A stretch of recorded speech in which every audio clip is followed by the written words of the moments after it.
last statement really was bold of me. An inside joke from an hour ago maybe doesn't go over so well in vague text. So then I was like, I should change the title of the stream. And then LOL, I didn't even put two and two together. Talking to myself here, I guess. I'm eating my little chocolate square. And then I'll be back with the goods. I think I need to catch up with some of the chat. But before we do that, and while I eat my little chocolate, we're gonna run a little 60 seconds, okay? And it looks like I have an unstable internet connection. So if we get disconnected again, we know what happens. Cool. Okay, BRB. And ASMR for my subs. Chocolate. No, but for real, I gotta check up on this chat. Dutchy coochies. Did not. Yes, we can.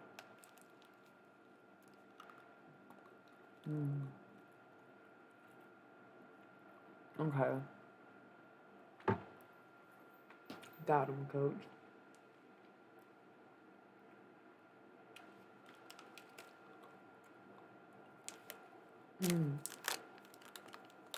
I do motherfucking love chocolate.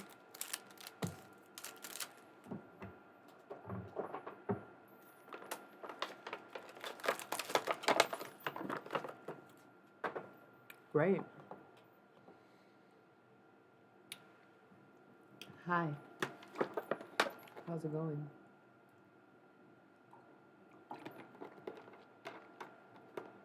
This looks like we lost a few on the way. That's okay. Hopefully they get wherever they're going safe, you know what I mean? Yeah. So anyways, how's it going? You know, I've thought about that a lot. I've thought about that so much. I don't know. I guess I never really rightly tried. And I've definitely kind of felt it. I just think it's a barrier I wouldn't cross. I don't think people want to know their pets in that way. I don't think they want to know what their pets are thinking or that they could say anything. I think that the concept of familiars is fun in play, but I don't think it's a good idea. I don't think people could really handle it. Dude, you guys, I can't stand that Duncan guy.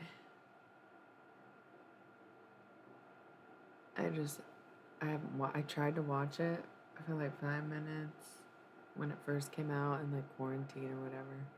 I was so not about it. It was a bad time in my life, I admit. But then like I've explored a little bit of Duncan Trussell. Something about his voice, dude. I just know it's just yeah. Okay, so I'm not the only one. So you get what I mean. Okay, that's fair. Thank you. I feel like that's a validated opinion now, where I feel like it shocks people that I would feel that way sometimes. His voice throws me. I don't know. His whole aura, I'm just not a fan. But it seems cute, and that main character kid is like adorable.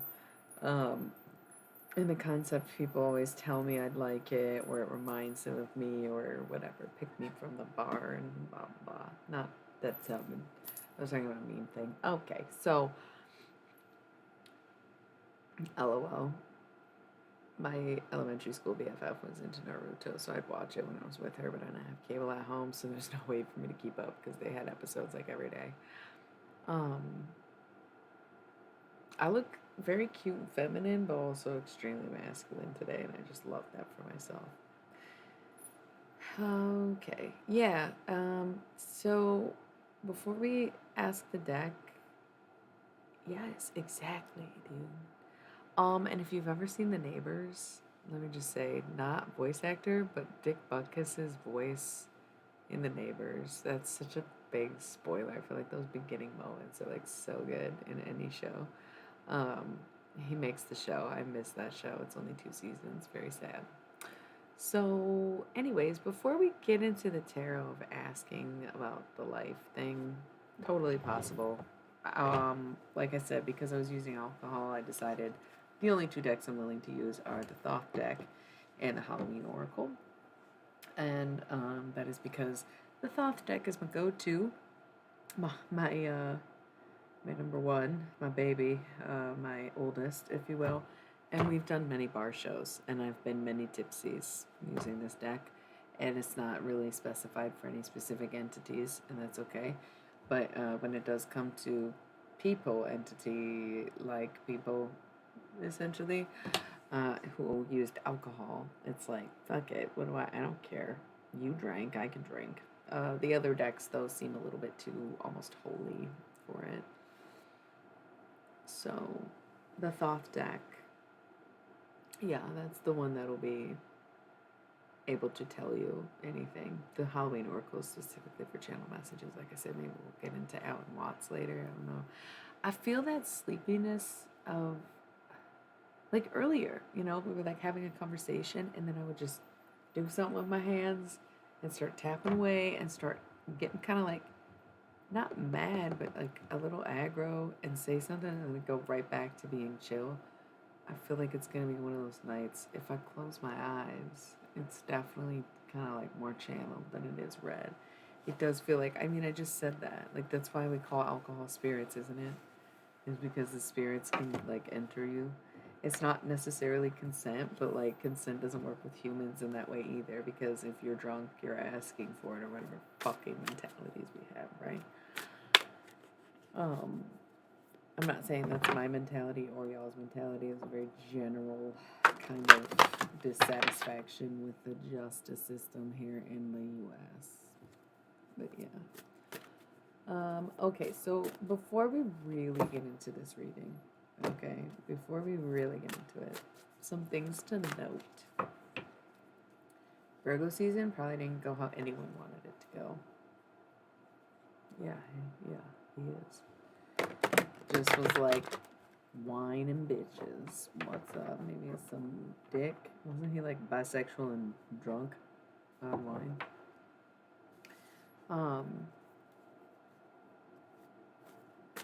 Things to remember. Virgo season didn't go how anybody had planned or wanted to do. And Libra season is shrouded in mystery, and we have no idea what's coming. And Scorpio season is going to be lit as fuck, and it'll all pay off. It makes sense. And by Capricorn season, you'll start evening out, and by Aquarius season, you'll be pretty much good to go, done with the process, like actually doing it. So while you may be in the dark right now, dark times don't last forever. What the fuck is that from?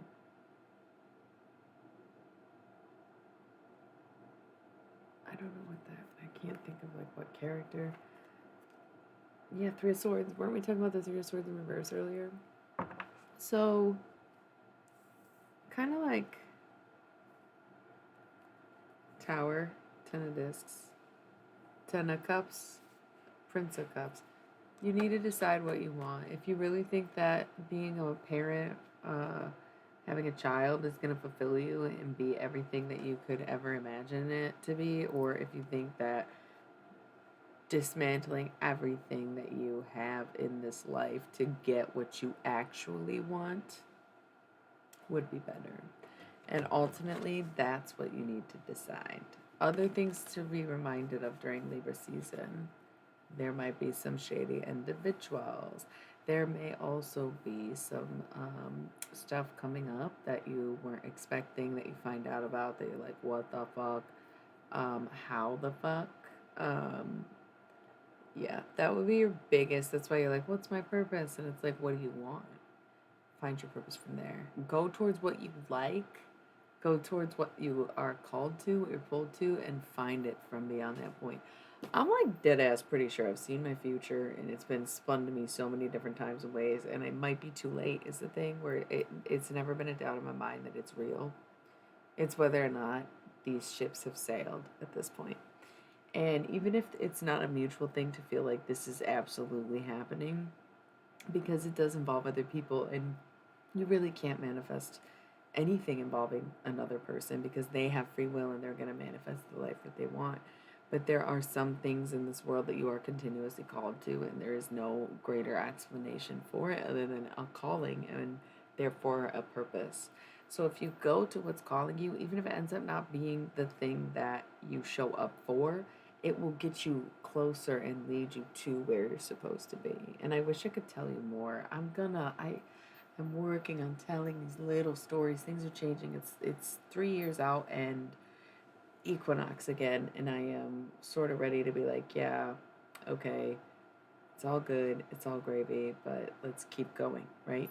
I have really bad writer's block, and all I can do is stream and walk. I don't know when this started or why it happened, but it is maybe that I lack a proper muse sometimes, huh? And that I'm stuck in so many different places where on my day off of streaming, I just like explored alien conspiracies, right? Instead of doing more practical things. And um, I have no regrets because it was a lot of fun, was totally immersed, and a lot of stuff that I've been having in my meditations came up when I was investigating, and a lot of things started to make sense. I know, I know, I know. But honestly, it was freaking me out the way it all lined up. And I can't even begin to fathom. I cannot even begin to fathom. I don't think I can even tell you about it because it's almost embarrassing because my partner kind of like debunked me as soon as I got back. But I do think there is something, yeah, because why would I get it in a meditation and then walk up and see it where I suspected there to be alien activity? It just seems sus. But it's so close that they're probably like, girl, why would you say that out loud? You know we've got a radio thing going on. Like, why would you even? Why would you even? Like, we can't hear you. And it's like, yeah, I guess. What are you gonna do? You know? Um, in Roswell, I don't want to be too revealing, but it did come out 20 years ago. It ended 20 years ago. So Roswell, the aliens. That's what I'm saying. And who knows who the aliens are? The aliens in Roswell, like, I don't know what your variants mean. They like love hot sauce and like a ton of sugar and stuff. And then I like eat and I'm like, oh my god, do I have alien taste buds? I am too overjoyed to eat coffee grounds that are either wet or used. A press of espresso, fuck, that's good. Why? I don't know. Like, I don't know. Um, when I would go get Thai food, I'd be like extra fucking hot as you can. And they'd be like, really? I'm like, fuck, yeah, I want it to burn. Like, I want to feel it.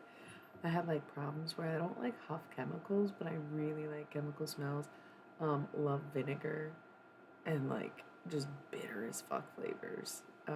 Burnt toast, like if it's completely burnt, I'm like, oh, like hallelujah. It's so good when it's just it's like crispy, falls apart in your mouth and tastes like char. I love it. And I don't know why. I've always been like that. Like my whole life. Um I don't even think it's conditioning because everyone in my family pretty much thinks it's weird. They can like deal with vinegar, but beyond that, no one's like that. And it reminded me of the aliens of Roswell because they're like extreme hot sauce, and I'm like, I understand the need for extreme flavor and even texture. So odd, just a thing, I guess. I don't know. I don't know why I share that other than like, yeah, I take these alien conspiracies pretty seriously. But also, I made it my job to do that. It was pretty interesting. I feel like it was kind of interesting. It was like a fun day, and really, I just was walking. It was my like last day of summer, right? So I was just walking a couple miles during the whole process, and it was like really interesting to discover or feel like you're discovering something or feeling close to something or feeling like you might make sense of it or that it could be real, right? Hi, you're back again or you've been here the whole time. We're kind of doing readings. I did get a little distracted. I guess that's the thing about the variants is like if you really want to know, you can probably connect to them. And I've been really tripping on past lives lately too, like so hard because some people just unlock that in you. Man, y'all should watch Roswell and then talk to me because I don't want to ruin the whole show, but I keep wanting to make references to it that are like, oh my god, yeah, that fucking hit, dude. And it sounds stupid because it's like a corny high school alien drama, but it's also like, yeah, man, that feels accurate sometimes. And it's like probably more spiritual thing, but who's to say that spirituality doesn't involve greater outer space that we know virtually nothing about and is constantly expanding? That's just like, why would that be out of the question? I also don't know. Okay, my godmother just recommended that. Are you my kind of kidding, but could be. My godmother just recommended that to me and said it was awesome. I'm not as much into like the spaceship kind of stuff. I'm more like aliens on Earth or like aliens in space, not like humans in alien space. I don't know. I'm not into Star Wars, not into Star Trek, not into. But she said that Stargate was just like a little more in depth than that, and that's what made it so good. Yeah, yeah, okay. But Roswell hit me in the heartstrings. It was a great follow up to the X Files void that I'm constantly trying to fill. So, um, I'm running out of alien content. So it's like, do I gotta dip into Stargate or no? I'm just gonna go explore some unknown alien territory instead. Yeah, okay. And that, I don't know. Yeah, I don't know if it would be my thing, but she did say it was pretty good, and the conspiracy they work into it were also pretty good and like pretty true to what people believe, I guess, from what she was saying.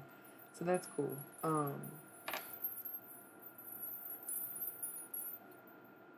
We were kind of talking about okay, but let this like help you find your purpose. Like if I can, you know, right, that's what she was saying.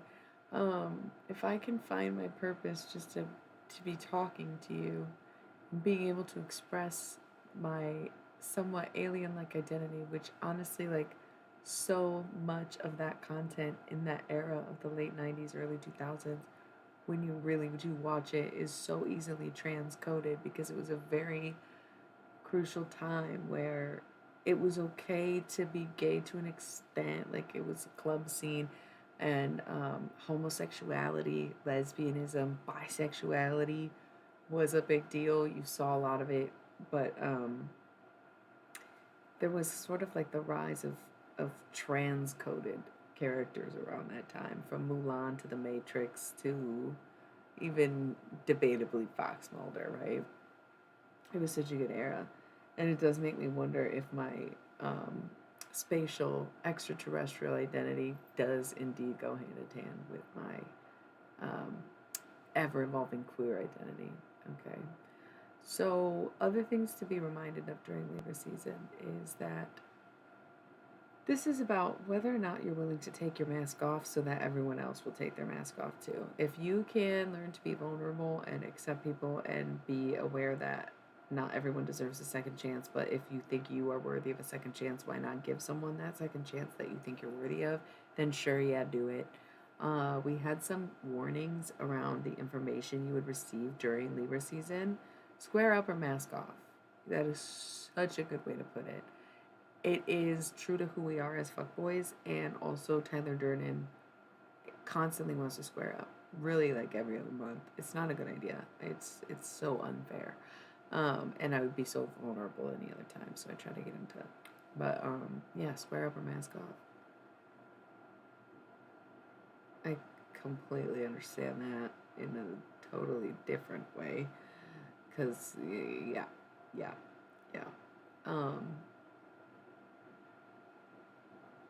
I am looking at this note on my board that just says retrograde equals flashbacks, and I don't know if we talked about that at all, but it is a good point to remember that people think of retrograde as like, oh, the technology is glitching and oh, this and that. But it's also like, here's a reminder that it is sort of, you know, deeper than that, where it doesn't have to be an actual person or place or thing that comes back to you. It can be a memory, it could be a side effect, it could be a vision, you know. And so sometimes retrograde can trigger flashbacks to suppressed memories, traumatic memories, just bad memories in general. even good memories can sometimes be the worst flashbacks because you're like, God damn, like I don't want to be reminded of how good something was that I don't have anymore, I guess, but also the acceptance of learning to love what it was and knowing that you can live in your memories the way that they were rather than the way they are now, in a sense. But got the little 20-minute thing going on, and that was getting a little emotional. I'm really much going through a lot, and I am just happy to be able to walk, and I make myself smile. When I look in the mirror, when I am looking at the sky, or when I'm singing my heart out in front of traffic lights, but you just, in a way, gotta force yourself to be the thing that becomes you. I think that'd be the only advice I could ever give. You have to force yourself to be the thing that becomes you. Um, that's getting written down in the buzz book.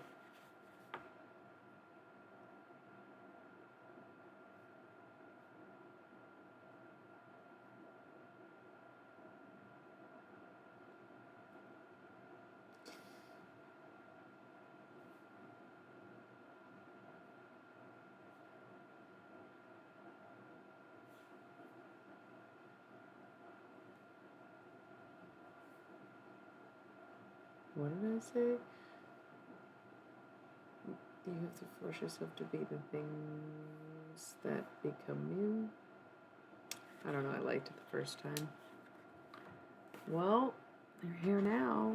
I also was hoping to inspire others, and I got to this point. So let's discuss that. I think it's a great point, and maybe we can share ways that we have inspired others or that we've been inspired after this little tiny commercial break.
Y'all, I went for more chocolate. I'm a fiend, man. My sauce Rabu. Okay. A few things came to mind while I was gone. One, a song by The Spill Canvas that I probably haven't heard since like middle school. And I don't even know what song it is, and I can only remember the one line that popped into my head that was like, I can honestly say that I've never ever felt this way. I think it's The Spill Canvas. same album as that Tide, really sad song. Was so into that in middle school for some reason. Um, Tragedy's fascinating, I guess, disgusting in a way, but I was a kid, so what can you do? There is other thoughts where, okay, because I knew we were gonna talk inspiration, and the first thing I thought when that came up just now is that the way that I always felt inspired is obviously by people who do the things I want to do, but more so, even people who do the things that I want to do in the way that I imagine I would do them.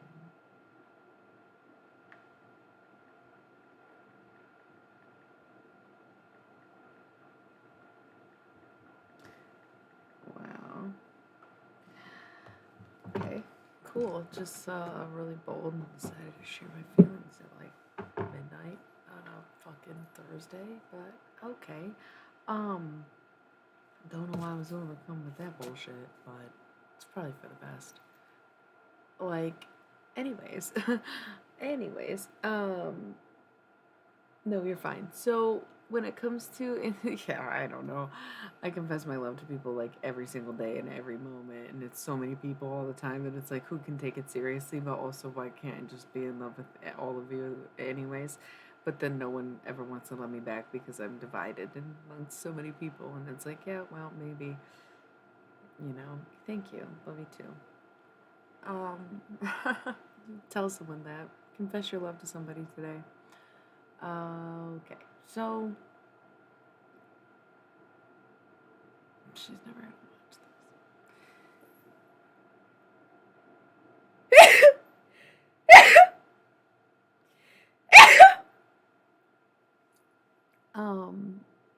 Cute. Yes, my sneezes. Thank you. Thank you. Thank you. Focusing. So, inspiration, okay? Knowing who inspires you, why they inspire you, right? Great example. Gotta go with my diehard choice of Peter Gabriel. I just thought, when I was a kid or in high school, so by adolescence, it was like someone who, oh my gosh, first of all, Bewitched Spirit, amazing, amazing. Um, Party of Five, also clutch reference. Oh, thank you, Olivia. This is crazy. I love getting rated. It's so much fun. Hi, hello. We're talking about inspiration right now. Yeah, sorry that I'm not doing tarot. How did you hear me sneeze? Listen, I know this is terrible timing. I was actually just about to tell you that I sneezed because I low key kind of need to. I know, bad inopportune time to be like, I'm so sorry. I don't even have an ad to roll. I literally just gotta really quick, and then I'll be back. We're talking about inspiration. So while I'm discarding the first defense of my nostril plane, you can drop a tidbit of something inspiring to you, or that you've been inspired by, or something you would say to inspire someone. And I'll be right back.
Okay. Oh my god, I didn't mute the mic, you guys. Did you hear me blowing my nose? So embarrassing. What the fuck?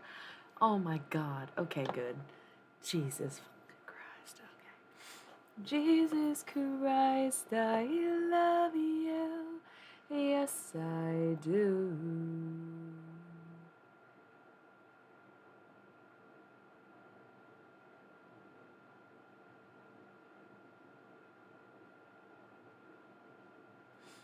Same. Okay. Well, I'm glad you guys didn't hear me blow my nose.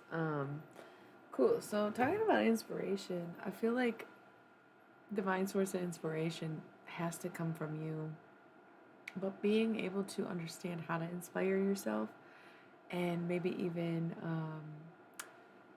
finding, I don't want to call them the pitfalls, but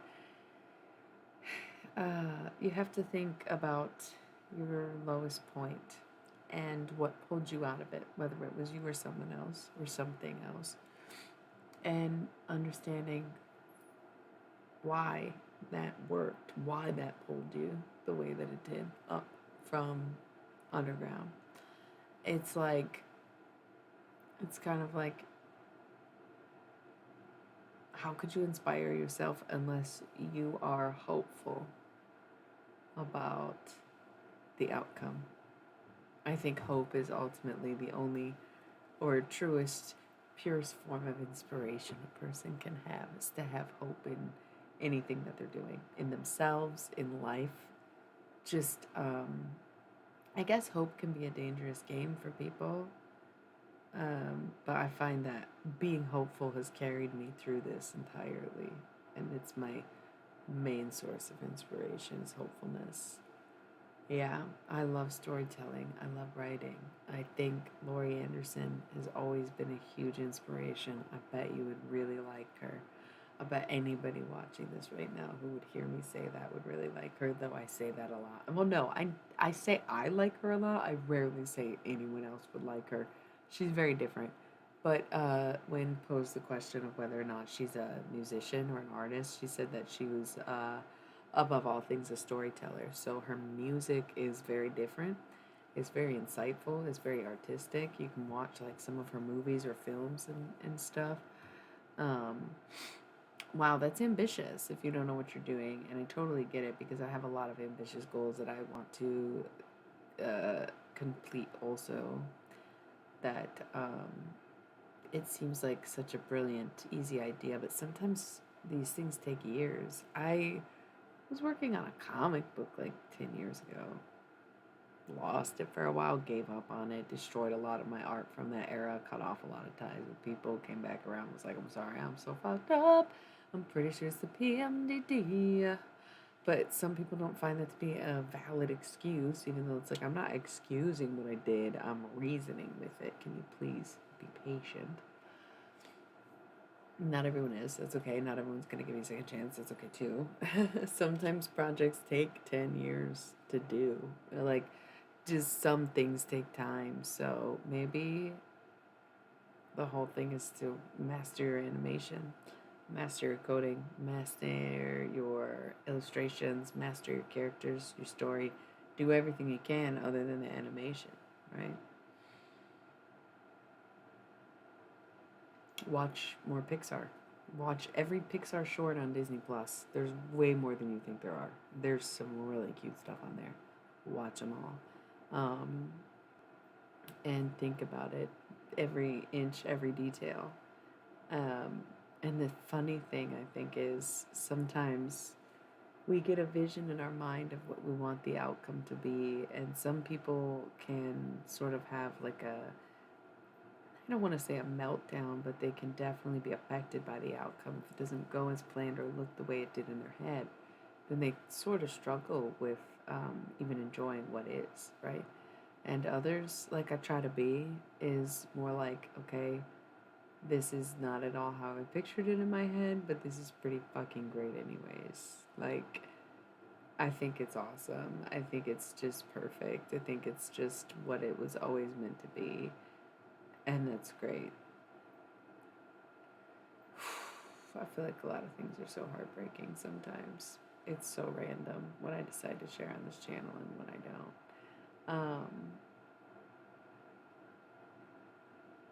Goddamn, bro, I swear to God.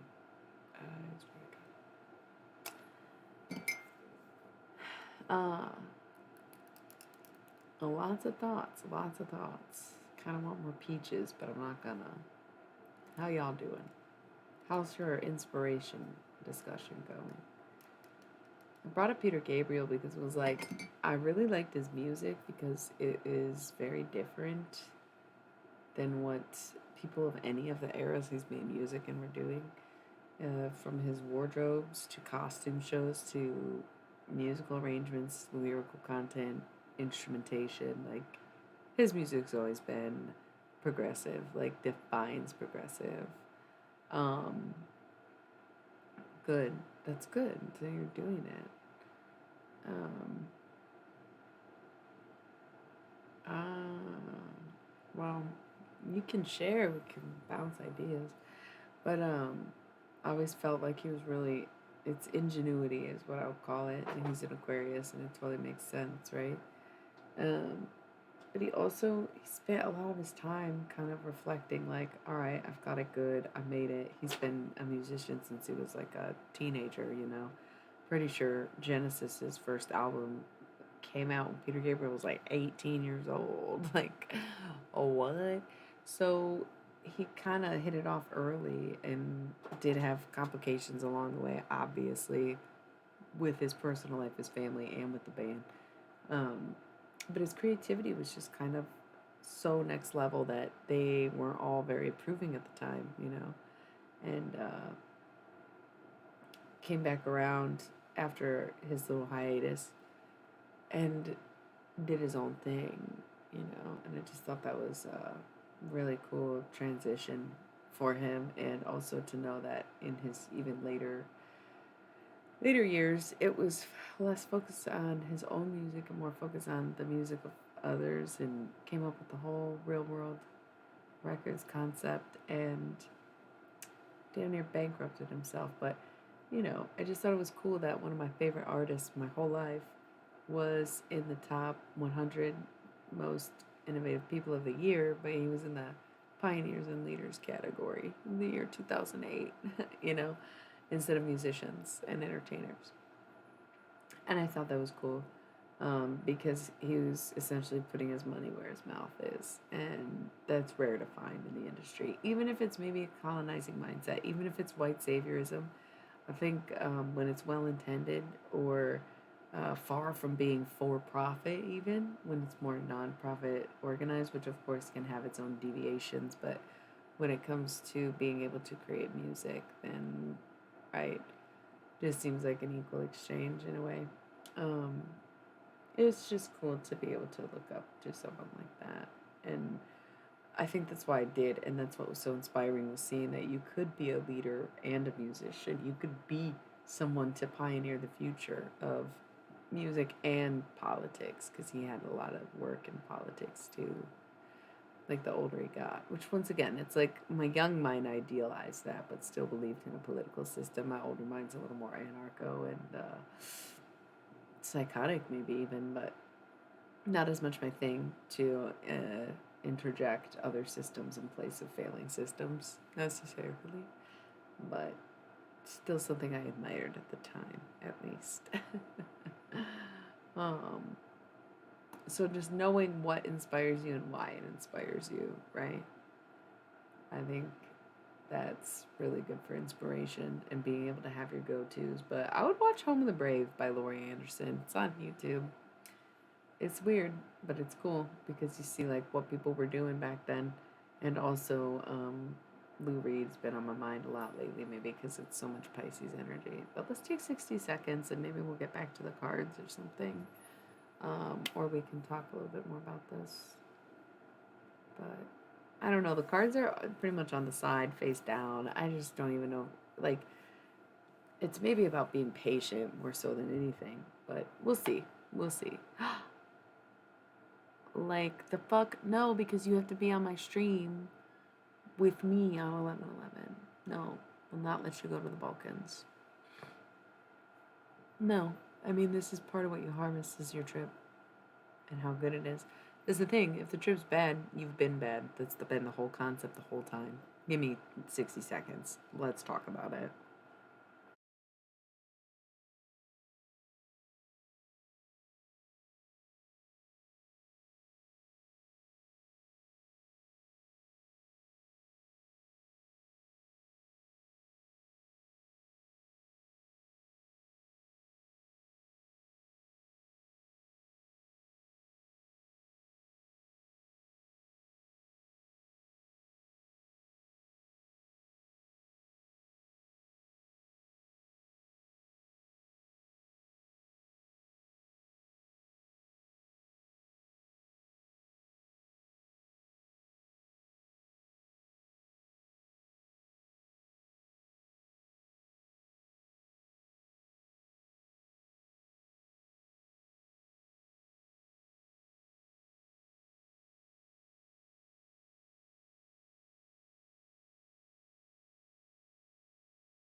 I had to eat more chocolate, y'all. I'm sorry. Okay. So, going back to what you just said, you're missing the point, Pico. You want to force an outcome. You want to force your way. You want to force your hand. You want to control the situation. You want to be prepared. You want to feel like, not even force your hand, you want the upper hand. You want to plan it, right? She agreed to this date, maybe pick this date, and now you're like, well, what about me? I want to pick it. I think I should choose when we go instead. Trip's already planned, bro. She's not going to let you reschedule. Unless something real bad happens, and in which case, you better stop talking about rescheduling, because then something real bad's going to happen, huh? Don't test it. If you don't want to go, don't go, but just know the ship is sailing. You're her karmic lesson, remember? You go or you don't. Unfinished business sucks, though. And ghosting is extremely immature. So, I don't know. You cannot reschedule.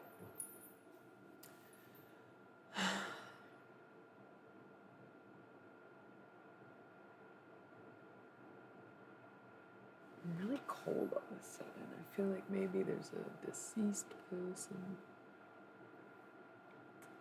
Ooh, really cold all of a sudden. Also, you're saying the harvest, but yeah, once again, I may reiterate that part of the whole thing is that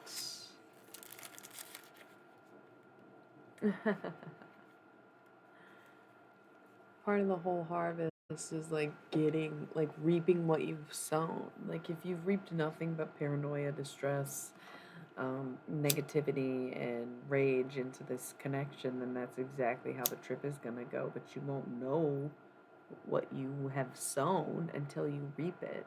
It's not about getting like a bonus at work. It's not about getting a fucking phone call. It's like literally all of your experiences, right? You see whether or not you are having abundant experiences or if you're having bunked up experiences, right? Um,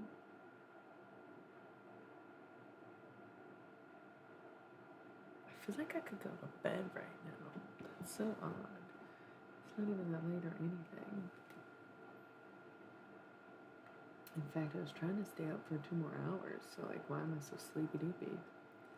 Isn't that a category on here though? The sleep category. You guys want to pick a number and read a poem? I know it's like complicated because we picked so many of the numbers, and then it's like annoying guessing game bullshit, yada yada.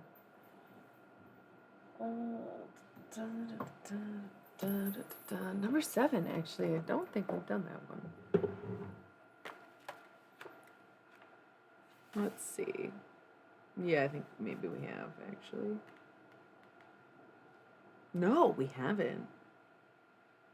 This is literally, you're perfect. You're exactly where you need to be. Wait till you hear this shit. Okay, number 7 somehow did not get picked yet. Mused Mad is the name of the poem. The book, in case you're just recently joining us, is my 2013 poetry and prose publication, Short, Strange, and Slightly Deranged. Originally by Yoshimi Brain. Yep, we'll unpack it someday, but today is not the day. Okay. You are gonna love this. You're gonna love this. So I wrote this in high school and just republished it in, like I said, approximately 2013, which would have been a few years after high school for me. But I think I wrote this in high school or preceding years, in my teen years, either way. So, okay. Very relevant to everything we've said.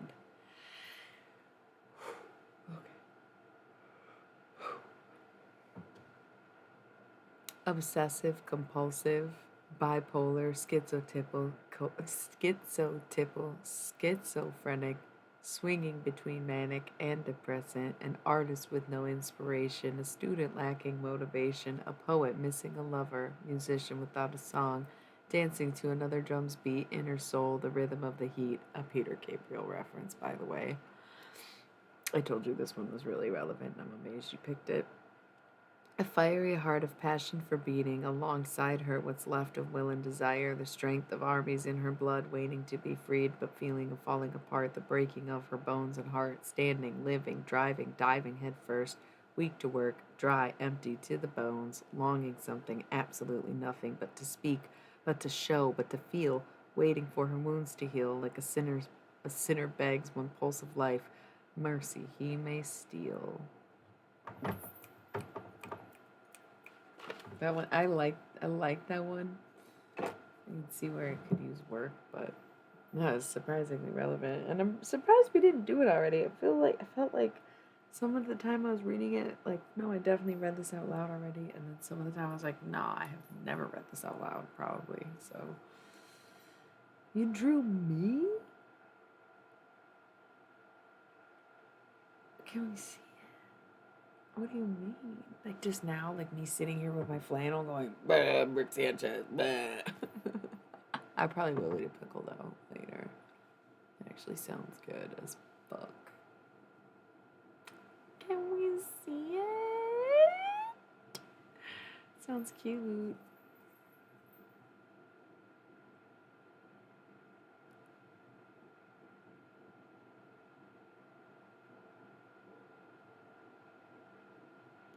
Did you see I got a Discord? Wait, were you serious?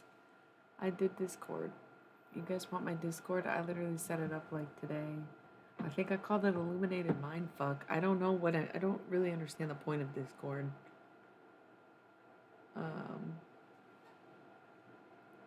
LOL, I don't even think they were here for that.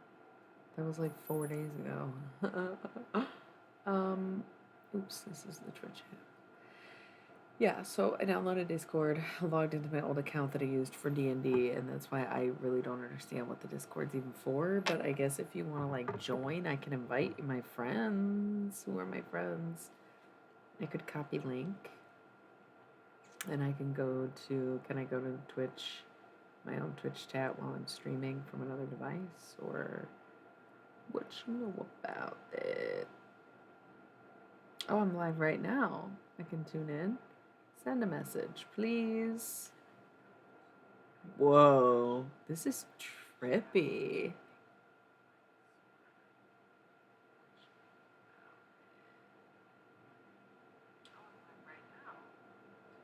The delay is so long.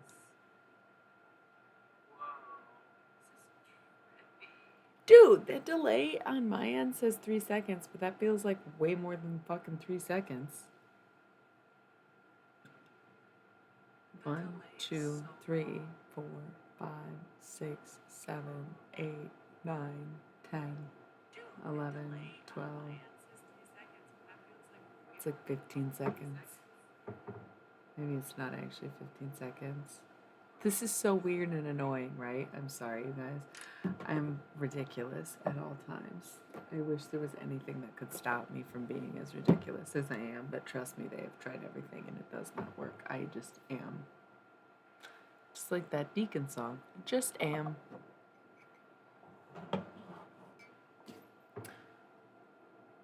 Anyways, that's the Discord, I guess.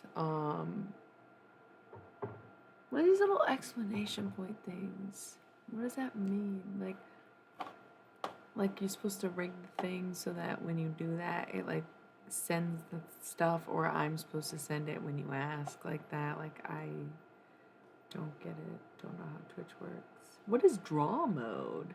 I'm sorry. What? What is this? What is this? Oh, you're fucking kidding me. What? What? What? What? Oh my god. What the fuck is wrong with you? You're really hardcore in your fuckboyism. Ghost them when you're about to meet them? Who are you and who are you fronting for?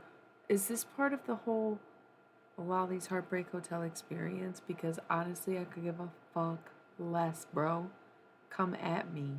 Yeah, that's exactly what happened. Pisces ass bitch is like, okay, when we love and we can talk. Like I mock them like that's not what I wanted. And then ghosted me ever since then. The day they chose to make plans. Why do people do that? I mean I've gotten stood up before, like ghosted to an extent, but not in the manner that this happened. So the fact that you would bring it up makes you look real sus. Okay. This is cool. Oh, that's so. I love that I have like a person on my head. What's going on there? Is that how you see me? I like the color though. I feel like it suits the vibe tonight. The whole like peach blossom sunshine thing. That's the exact color I was going for. It's like golden. I love it. And that was the first thing on my Discord. So it's like two birds, one stone. How cool. Can I post it to my Instagram story? That'll be fun. Illuminated mindfuck. I love that. My little potato.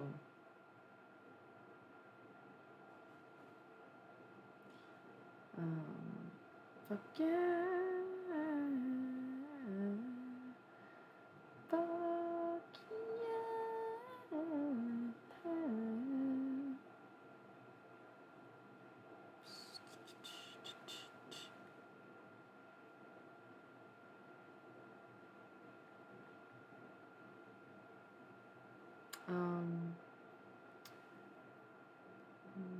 Live drawing from a sweet potato.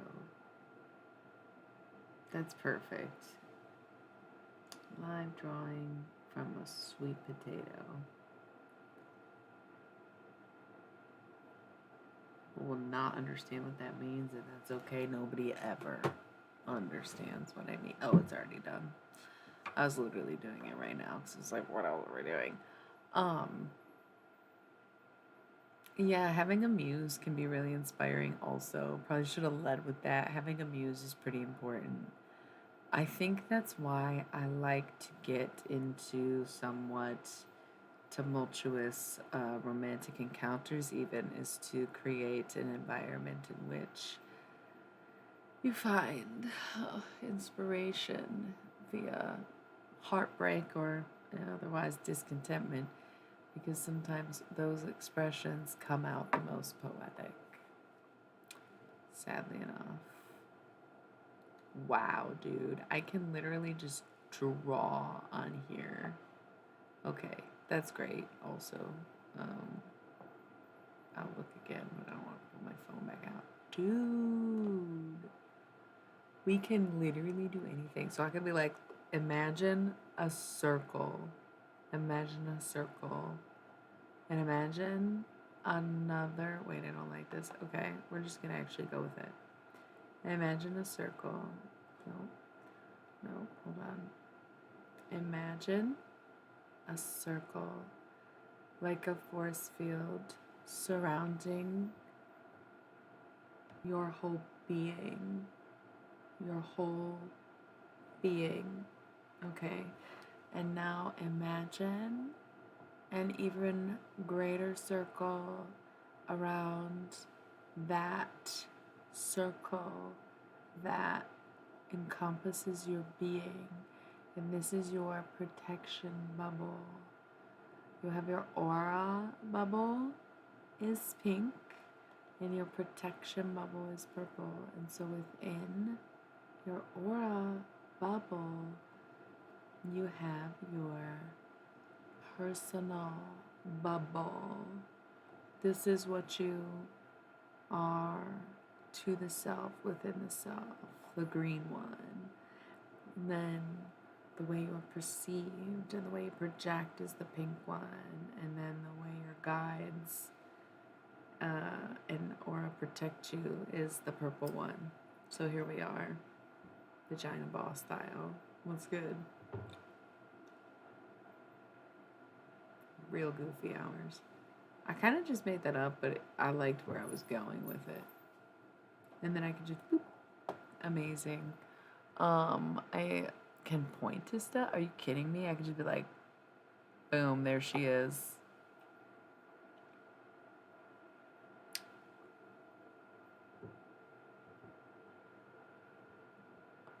I love that. This is so good. I'm obsessed. How did I not know about this sooner? How did she not know about this sooner? Yeah, right? I know. It's so cool. Look, pyramids, anybody? Always. Maybe, dude, listen, when I'm about to do alien stuff, I'll let people know what we're doing by putting a pyramid here and be like, you know what it is.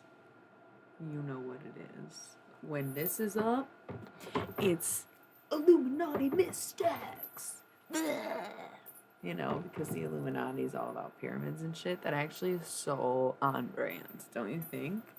Is it kind of annoying, or do you think I look good in my pyramid shield that I've got going on? I kind of like it. Can we keep it for a little while, you guys? Is it cool, or am I really a douchebag? Because you can tell me if I'm a Taurus. I think it's like ingrained in me to be a douchebag. Aqua Moon, not that much better. Scorpio Rising, striking out. Let's take 60 and just... You want to change... Wow. I love the honesty, though. Yeah. All right. Let me try this. What if we do a layer thing?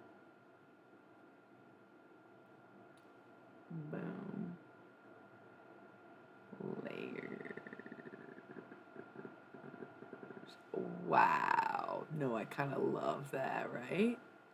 Should we do one more layer? A fucking lime green? Or am I doing too much? Ooh. It almost does kind of lose flavor. I almost like it, but it's just like a little too far off, maybe.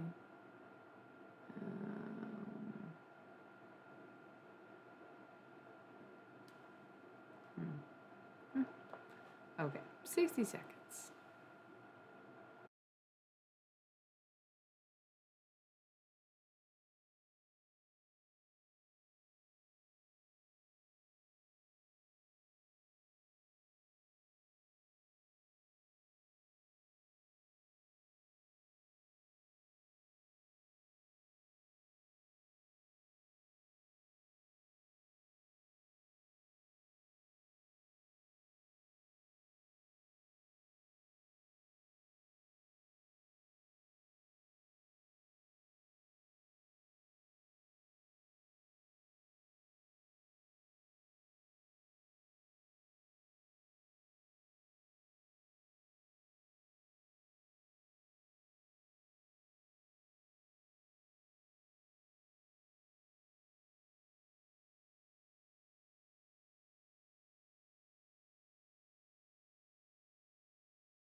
Okay, how do we look? Oh, it's gone. What did I do? I BRB'd so my shapes went away. That's what I was saying. It's so Illuminati. It just feels right. Okay. Last time I'm gonna try something. Okay.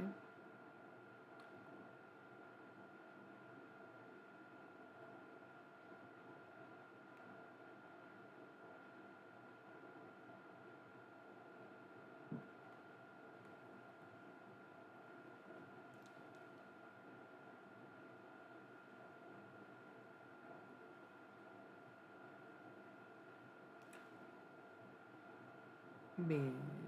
You can't literally sit here and be like, that doesn't look and sweet. Are you kidding me? Okay. You're gonna literally tell me that doesn't look fucking sweet? Or, yeah, ogre.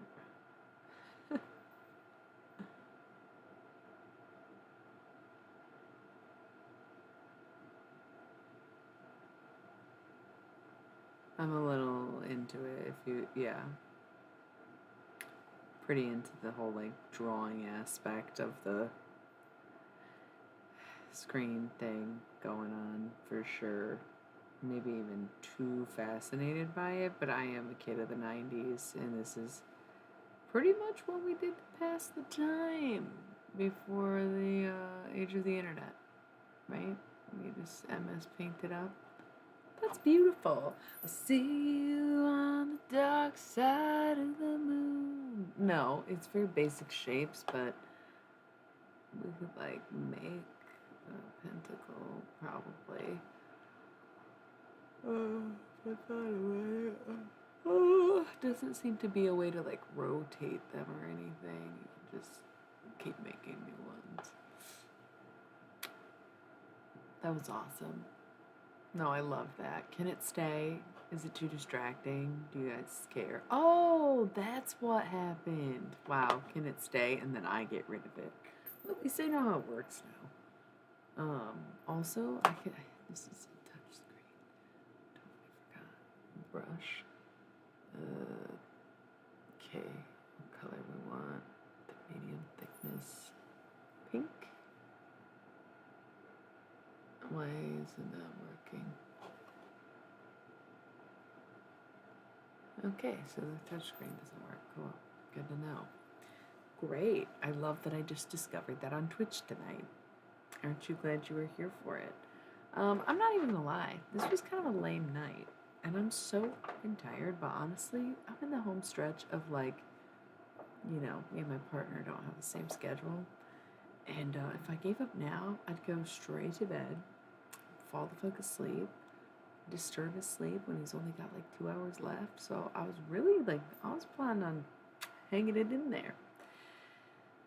But I'm so tired. Should we just talk about it? Are we all exhausted? Is retrograde kicking our asses? Are we anxious? Are we too anxious to sleep? Last night I stayed up until later than tonight, you know, for no reason other than I couldn't sleep because I was having anxiety thoughts. And now that I want to actually channel those thoughts or like discuss it, talk about it, I'm exhausted. And that sounds fake to me. And that's why I don't always listen to myself or my body. It's not that I don't think I know what's best for me. I think that sometimes you have to push yourself through those moments of like, maybe it's too much time off, maybe dipping too far into anxiety, maybe like catering too much to it. And that's where you got to make your boundaries and like decide what's really worth it, you know? And so for me, like I haven't streamed in a couple days. I enjoy this. I consider this, you know, my job, and I don't want to miss too much of the work because I know that it's a very peculiar kind of work, but it's a really special kind of work, right? Yeah, and I'm really upset about the communication factor, and I'm very moody. And like noticing I'm very moody, it totally goes along with my cycle. It's crazy that I like 12 days out instantly start getting mad and there's blood, and it's so fucking annoying. Um, but I do feel it's more detached, unexpected, and almost more real than my usual monthly moods where I'm like having like some serious depth to my thoughts or like I don't know, weighing out my feelings. But also being very open to the communication part despite the fact of my mood, right? Like being in a mood and still being willing to put my own emotions aside and like talk to someone, but to be met with so many people, maybe being more affected by this retrograde season, not even just one. It's really terrible. And honestly, like, I must have ghosted people. I don't know. I think about it a lot where it's like, clearly I'm dealing with a karmic, right? Or it's, like I already dealt with the karmic and I'm supposed to be seeing that lesson replaying with the next flame or whatever, or vice versa. I haven't decided. I was pretty sure I was dealing with the karmic, and all my readings are like, no, this one's the twin flame, the other one's the karmic. And I'm like, really, though? That is so interesting because I would seriously hate myself if this is what I get. Yeah, I get that. Yeah. And, well, and okay, so I feel like one of the times that I feel like I'm pretty direct. I feel like the only time someone really ghosted me is because they stole from me and dipped out. And I think the only time I ghosted anyone was for more or less psychiatric reasons. Like I was out of my mind, psychosis, mental, psych ward, breakdown, hospitalized, would ghost people in those phases. Those weeks before, the days after, just like, might delete you from Instagram or cuss you out and ignore your texts or stop answering your calls or anything, anything like that. Like I've definitely been in those positions. Now, being in a vulnerable state, being even mentally weak at that point, does that mean that I really truly ghosted someone? Is it possible to see that maybe being ghosted could go right alongside something like that for someone else, right? So if I'm on the inside being like, man, I wasn't even trying to ghost anybody. I thought that I had to do these things. It's like, you know, being divinely orchestrated by the most evil force you can think of, making me do shit that I, don't want to do when I'm having intrusive paranoid thoughts, right? I get that too, but I'm always with this conundrum of like, yes, trying to protect our energy, going with my gut or whatever. And then coming back to people who it's like, wow, I think I was supposed to be protecting my energy from you and I took it the wrong way because I see time as a binder or the way you know someone or the closeness you have with someone being an indication of how good they are, what their intentions are for you. And I had to learn the hardest way that that's just simply not true. I think my life really changed when someone introduced me to the concept of frenemies because that would have, sorry, never crossed my mind. It wasn't until I would see these like memes years later about girls being bullied in school, like by the popular girls being like, oh, what's that? I love it. And then laughing at them behind their back.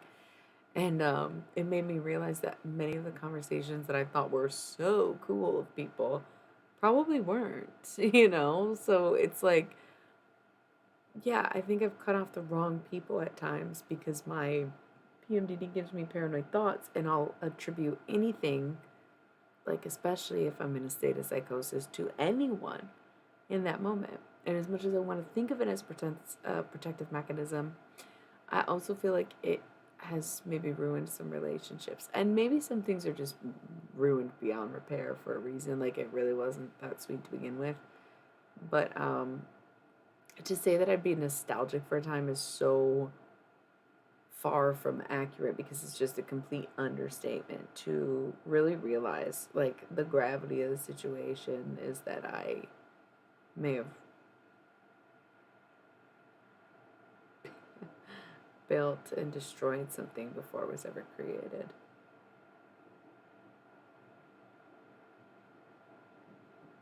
Yeah, and I get that. Okay, so I'm a little upset. I'm going through that right now. 111. It's so funny. Is I don't know. Um complicated relationships. Never understand it. The thing about being spiritual or being in something like music or tarot or any of it, is that you will have experiences that are very hard to explain, very hard to verbalize, very hard to relate to for some people, very hard to um, connect to for others. And like, you might see things or feel things that the other person doesn't, and you can't fathom that they don't, because it's like, well, what the fuck? How am I feeling something so strongly and like so obviously? But it's all subconscious and unconscious for the most part. And it's very rare that we feel some kind of mutual connection to someone or something that they can actually sit there and grasp in their own way and see it for themselves at the same time. Part of the soul connection, especially like a twin flame journey, is not being on time and like being out of sync, and it's one or the other. So I'm sitting here thinking back and I'm like, God damn, I definitely fucked shit the fuck up. I want to make up for it. Started the process of making up for it. Realized like the gravity in which I fucked shit up, and knowing is not entirely my fault. And knowing that everyone's gonna make their own decisions. Yeah, I it is, but it isn't, because honestly, it's like the distance thing. I don't know. Distance can make the heart grow fonder. However, I also feel like distance can teach you that your heart wasn't that fond in the first place. Like, if you want to put distance between it, it's like, yes, it could be some pining, unrequited longing, or it could be like forgotten about. And so it's like, really, it's a gamble to feel like you can just leave it or put it down.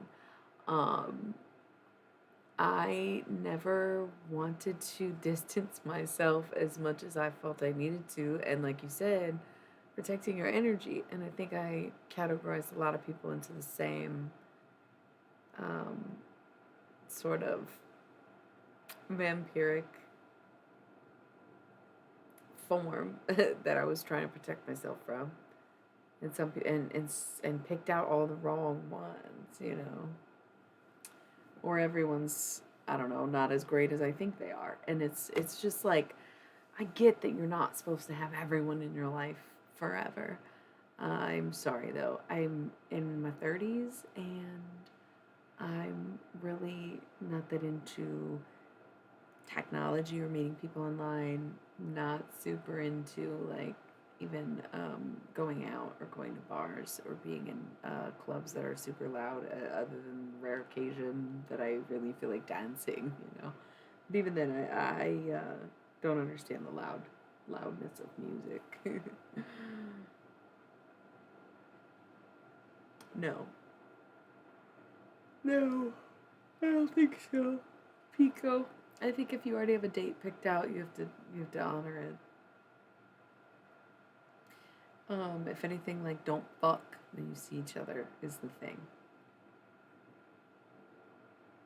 Well, then that's something to discuss, but it's like, you picked a day for what?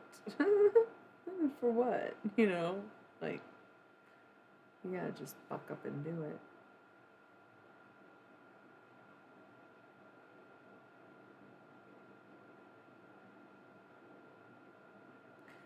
Um, so I guess it's funny that I spent the months before this retrograde thinking about this stuff. So when retrograde came up, it was like it glaringly intensified things to the point where I was like, I all I can think lately is, how did I not see it? And I know, I mean, I was young, so like, naive.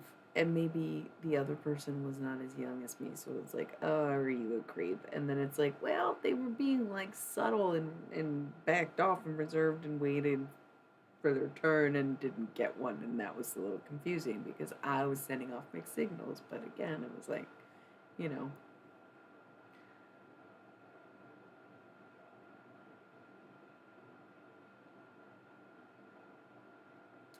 well, that's what I'm getting at, is sometimes it's so hard to know.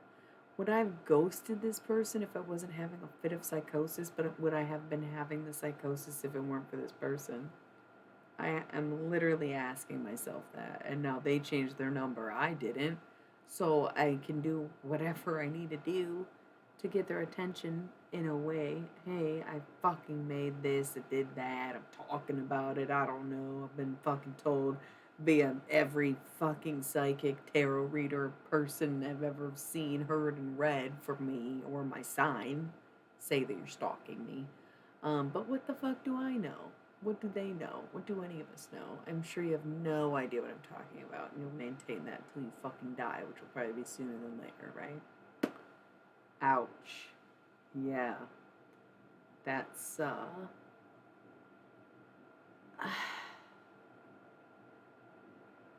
that's literally what I'm at. That's where I'm at right now. I don't know.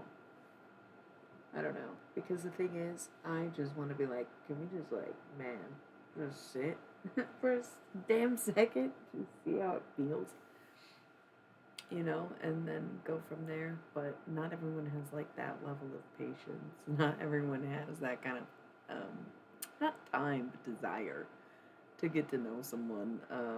Or, a lot of us are not necessarily in the mindset, but not far from the mindset of like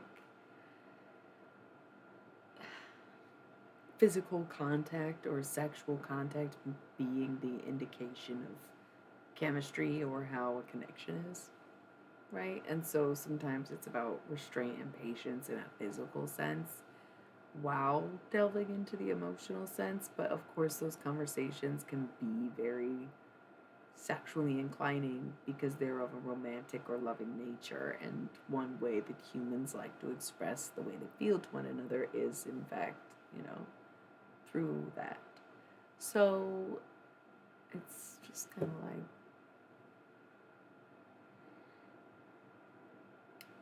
it's just almost too much, and I get why people would be afraid of it. I'm also perceivably, I'm very cold, by the way. That's why I'm sitting like this. I look so weird because my the black just makes it look like a fucking black hole in front of my chest. I'll put the pyramids back up.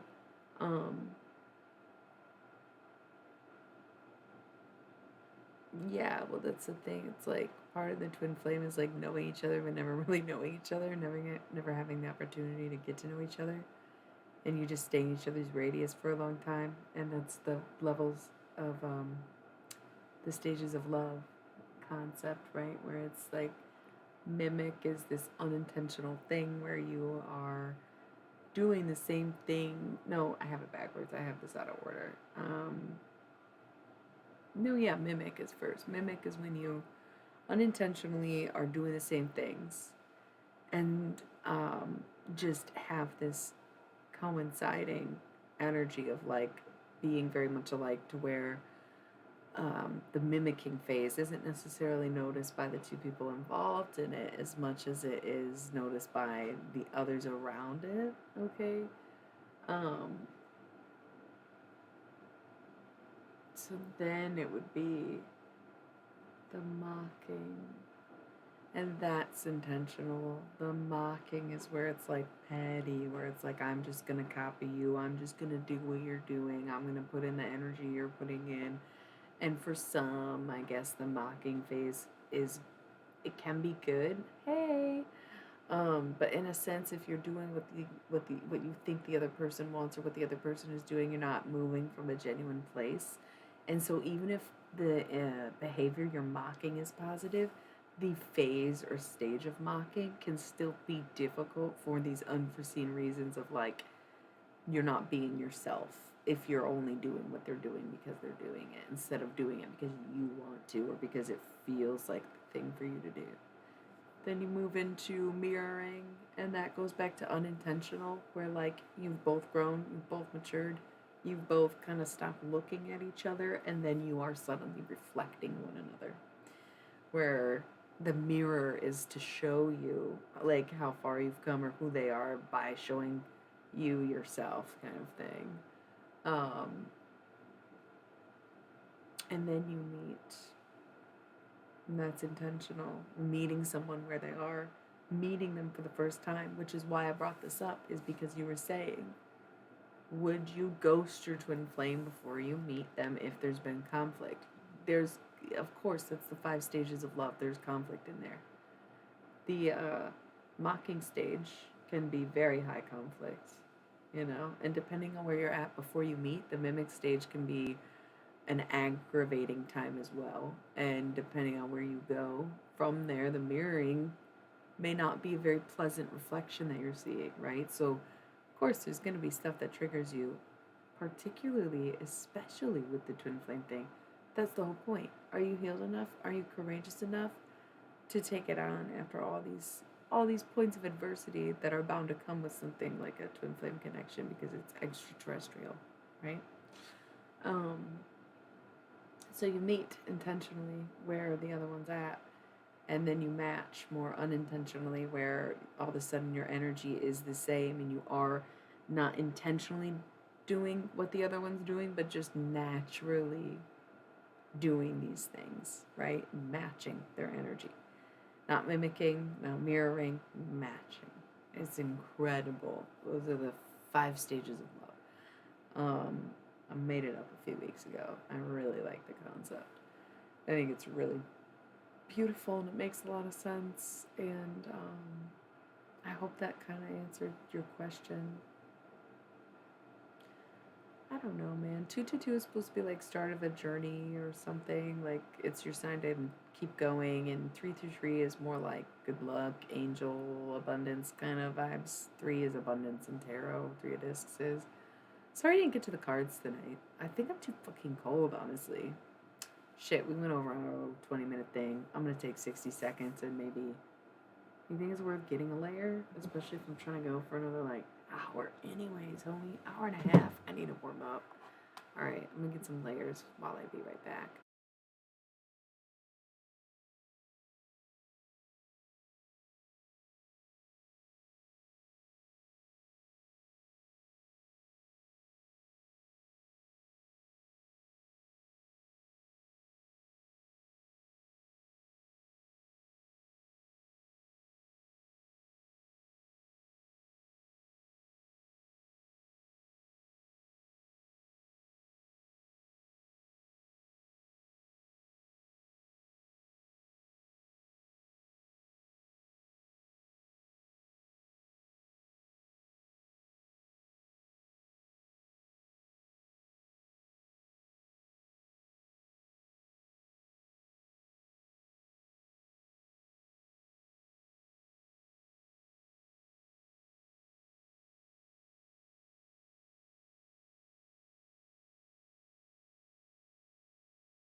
Okay, I definitely put sweatpants on under my dress, over my leggings. And if not, I've got reinforcements right here that will make me so warm I'll have to change the whole outfit. So that's alright. Cool. So what's up? I'll go to the Balkans and bring them. Okay, chill out. That's like exactly. That's the type of thing that you should not do. How did you know it was a comfy? LOL, you didn't. You were saying comfy like comfortable, but it's literally a comfy where I'm like, I might just put my comfy on because it's so cold and I would love to be comfortable. Maybe I will do that, but we'll wait till our next commercial break. Okay, so don't do that. Go to the Balkans, talk it out, talk about your plans, blah, blah, blah, blah, blah. Plan a trip to Amsterdam November 11th like you fucking literally are whining about. You suck at this.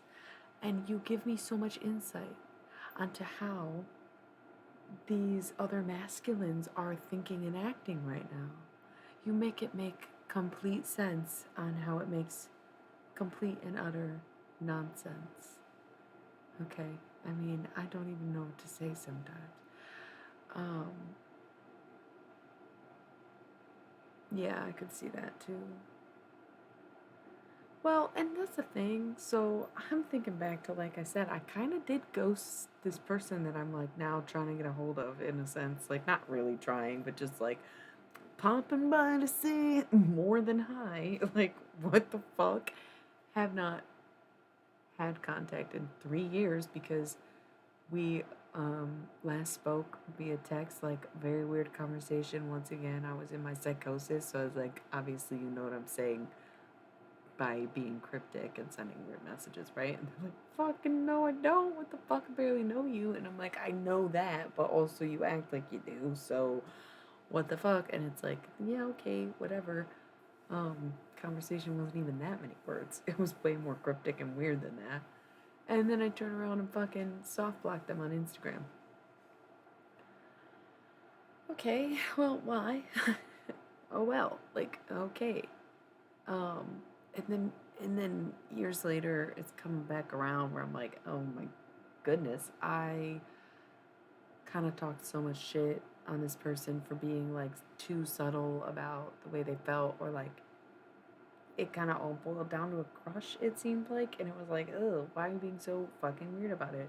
And then years later, I have like the most horrible crush you could possibly think of, and I'm like, oh yeah, okay, now I get it, now I kind of get it, now I kind of get it.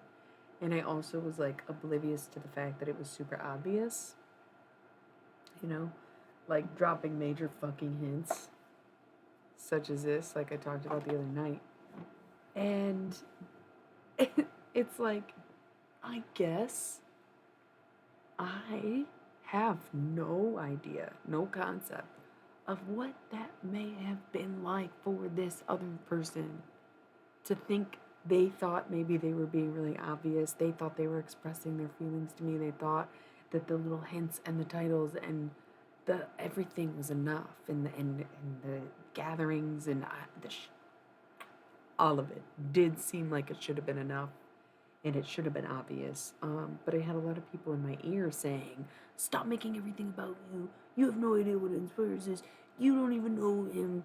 And why do you talk about it so much?" Because that shit was confusing, weird, and a lot, you know. And I didn't see it romantically. I saw it kind of like not necessarily creepy either, but just like, what the fuck is this? And in retrospect, I kind of see what it is now.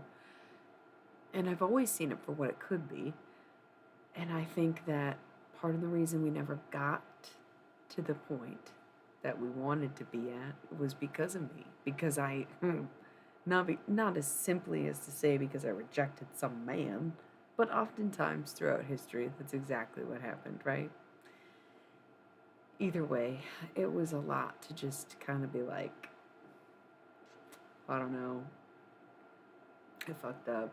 It is always a lot to do that, but to be the one to cut off contact, and to be the one to ghost, and to be the one who walked away, and to be the one who was an asshole, to be the one who was oblivious, to be the one who was ignorant, to be the one who was young and naive, but to be the one who was kind of scary, who was kind of violent, aggressive, like that was me. It was not like this other person. Um, and I can see why they would also have guilt because, like, they were being a little creepy. They maybe should have been more direct. They maybe were tied up with other people or whatever. There was a power dynamic, a very obvious power dynamic. And they could have done better too. And in fact, because they were so much older, they probably should have done better, right? But sometimes the heart just wants what it wants, and there really is no explanation for it, and there really is no way to cope. There really is no way to deal with it. There really is no other choice but to just let it muse you and be your muse and let it fucking inspire you. Just as this is coming full circle back to the inspiration conversation. Like maybe sometimes you just have to give into it. You just have to give up to it, in a sense. Yeah. Like I think I was just his muse, and I think if we could have just said that, or I guess it's not as musing if you know, like what's you know what's musing about a muse that's in front of you, in the sense that part of poetry is longing and part of music is poetry. So to have a muse around you is one thing, and you might make a certain type of content, but to have the unrequited love of a muse is some next level shit when it comes to artistry, right? You want to hear the poem I wrote today? It's pretty cute. I don't know, I haven't read it back since I wrote it, but it just felt good when I was doing it because it was a true thing that happened today. And I thought, instead of texting this person who doesn't want to talk to me and telling them about this, I should just write it into poetry like I had been doing, but then decided to tell them how I felt and then regretted it to the point where they never even heard the poetry, right? So try not to make the same mistake twice, but it does feel like this is the second time I'm making the mistake. So it's like, can I fix it, or why am I learning this? Just to realize that I'm literally, truly, deeply, wholly, madly a fuckboy. I like knew that, but but it wasn't until this retrograde that it was driven in there like a vampire in a wooden stake. Okay, I yeah, it took a lot to sit there and be like, oh, okay, well, I guess I had not considered that. Just because it seemed casual or I'm acting like it was casual doesn't mean it was. And that this other person doesn't have their own feelings, right? Like, just seems like, yeah, fuckboy move to just completely not consider how anyone else is doing or feeling about me or the whole situation that unfolded, and just putting myself out there and putting it all on blast again. It was a little more subtly done this time. And I'm not being obnoxious about it. I'm not trying to throw it in people's face. I'm not trying to fucking blow up anybody's phone. I'm not trying to fucking tag this and that or anything. Just hanging back, putting it out there, hanging back, talking about it indirectly in a casual way instead of forcing a conversation upon someone who maybe isn't ready for it, doesn't want it. What are you going to do? What are you going to do? But that's why I also go back to this, like, listen, if your person's willing to talk to you, if you have already made the plans, of course you should go through with it, because not everybody's even at that point. You think I'm getting the plans? Oh.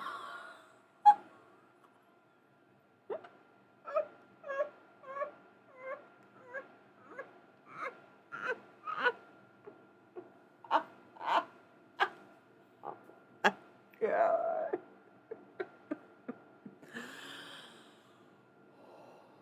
That's one of my favorite things ever. Okay. Wow. Oh my god, wow. I should have been a fuckboy. Embrace your journey. It's the embrace your journey that sent me into the spiraling cackle, I'm not gonna lie.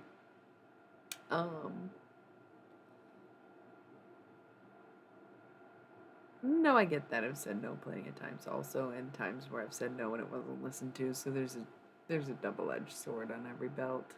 Just saying. Being a fuckboy is not everything it's cracked up to be, because it often leads to heartbreaking scenarios such as these. Right? And then I get outboyed by the fuckboy in this century. And it does feel like a devised plot sometimes. And, oh, yeah, out of fear. You can really change a relationship, though, by doing that. Though I do firmly believe in the kissing test. If you are curious about a friend, or you think you like a friend, or you're just like attracted to a friend and you kiss them, you'll know if you're just friends or not. And I think that's what threw me off, is like this past year, I've been wanting to explore more, especially in the idea of having more than one relationship, even. And so I was like, ooh, my best friend's like this, so blah, blah, blah. And then we kissed, and it was like, yeah, no, we didn't even get. Listen, Sometimes you just know. Sometimes you just really fucking know. No matter what you feel towards them, no matter how good they look, no matter how available they are, no matter how much you're on the same page, or you think, oh, this is a friends to lovers pipeline rom com situation. Best friend was right in front of your face the whole time. It's not always like that. I mean, you just gotta. But it's okay. If you kiss, you find out. Yeah, okay, never mind. Nope, not happening. Or, wow, I like you so much more than a friend. Well, that's not great. And fuck your family. I pretty much um, made it abundantly clear that they would just be cut off if they had comments of that regard because I am similarly regarded in a sense. So I feel you. As my partner once put it, us against the world. I'm like, yeah, true.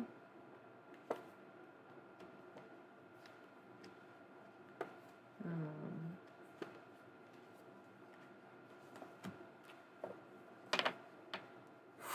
so I think, lol, that's the thing. Most people don't change. They're just too scared to say it anymore. Um, Not true necessarily of your family, just a possibility. But yeah. So what were we even talking about? I think I'm still pretty cold. I ain't even gonna lie. I probably will um, change the whole fit on this next commercial break. You'd be like, wow, you really did something. We're about to downgrade massively. This outfit, although when I'm sitting down doesn't look that cute, I have this like super dope 60s style dress under my like very comfy stretchy flannel, and I wore my fucking platforms. Like it was popping. Okay, it all started with a sock. But I'm fucking real cold, so fuck the outfit. I'm putting the comfy on. It's pretty much been decided. Um, because I'm really chilly. I hate that the weather has changed. I hate the weather finally broke. Summer's over. Happy equinox. I'm literally in the fuck denial about it all. So I'm gonna rip this bong with y'all, and then I'm gonna go. I don't think I'm doing tarot tonight. I think like I've been having intrusive thoughts. I've been very caught up. I've been in like a weird mindset. I just don't know that it's real. Like I pulled out the cards, obviously. We probably could do Halloween Oracle because channeled stuff is so much different than reading. I just feel like I'll have a very negative voice in anything that I'm doing for myself, but like I could probably talk to a person if we still want to try to see if Alan Watts or John Lennon or anybody's available.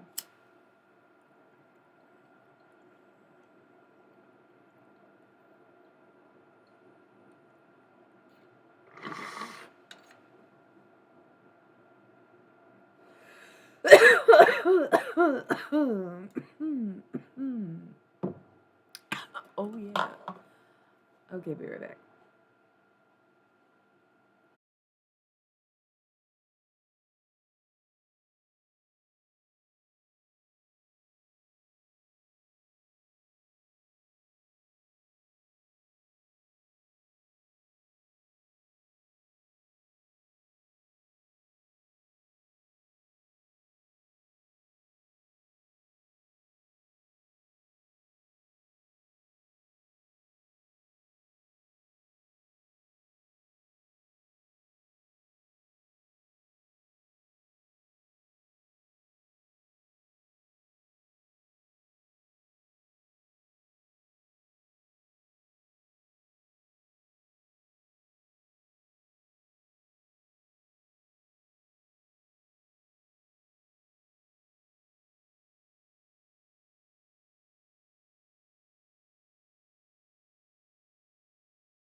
Bros, I'm in comfy fucking city right now, but I don't know if you're ready to see me.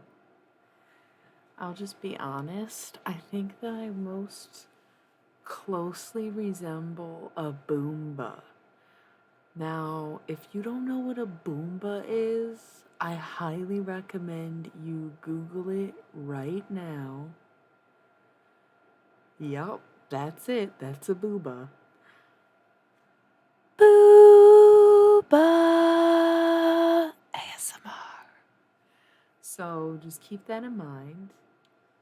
Big reveal moment. This is pretty much going to be me all winter. So catch me outside looking like that. How about a hell yeah? To the comfy, everybody. Hello. It's like wearing a blanket or a cat bed, really. I have fit another human being in here with me, and they only come in two sizes, adult and child. So this is the comfy, everybody. Yeah, I got one for my partner for Christmas. I inherited this one from my dead grandma. Thanks so much. She never wore it because it made her feel fat, and I was like, that's not the point, but I get it. She thought that the people who bought it for her were like insulting her. She was like, bro, they think I need this big of a size. And I was like, Grandma, there's only one size. And she's like, I mean, I get that I'm fat, but this is ridiculous. And I was like, okay. She said, you can have it, but I waited till she died until I took it. And I was like, whoa, should have gave it to me. Now I can just sit inside of it. Kind of like, kind of like, kind of like. Booba. LOL, yeah, she was in Gemini and very Italian, so it happens. It just happens. Anyways, I think part of the reason I don't feel like doing tarot is because I'm cold and I'd rather be inside here. So if we could just talk, that'd be great. And we've already been doing it, but I sometimes I'm like so motivated to do tarot, and it just isn't the time and place, right? Yeah. LOL. Not what I think about even a little bit usually. I'm just like amazed that I'm in my comfy every time. I'm just so comfortable thinking about my own comfort. Um, yeah, so now that it's like bedtime stories, LOL. No. I have a lot of her clothes. Um, a lot of the stuff I wear on here too. Don't. I was with her when she died, so we kind of did the whole spiritual transitional thing, you know? And I just think beyond that is not going to happen. I think my family's not necessarily into what I do, and never really felt right talking to family members that no one else wanted to talk to, even though I get that they're also my family and I can talk to them if I want to. It just seems like if I open up that gate, they're gonna want me to say shit to people, and I already have a problem, you know, with that. What? Are you just now seeing what's up? Did she just text you? Or are you amazed at the comfy? What's going on? Pico, tell us. Tell us, tell us, tell us. The winter version of me. I went from hot girl to whatever you would call this booba ass bitch so quick. What's going on? What's happening? Yeah, basically, it's a comfy. Yeah, this is how I literally live in the wintertime now. I got mine last year, this time last year. My grandma died. Um, and I acquired this gem. No, you guys, look at this. I'm not kidding. Me and my partner were sharing a comfy because we can literally both fit in this. He's pretty skinny. And it only comes in one size. That's why she literally thought they bought her like an XXXXL and was like, what the fuck? I'm not that fat. She like didn't understand it was like a one size fits all scenario, right? No, I really just bundled up under here. My nose is cold, so I'm trying to make sure the rest of my body's super warm so that my nose feels less cold. Duh. So I'm chilling. Yeah, I'm pretty much in a cat. It's like a cat bed tent for my whole human body. You know, it's like very much the materials of a cat bed. The outside's like that velvety, and the inside's like that woolly. It's pretty good. It's really good. Really good. Really, really good.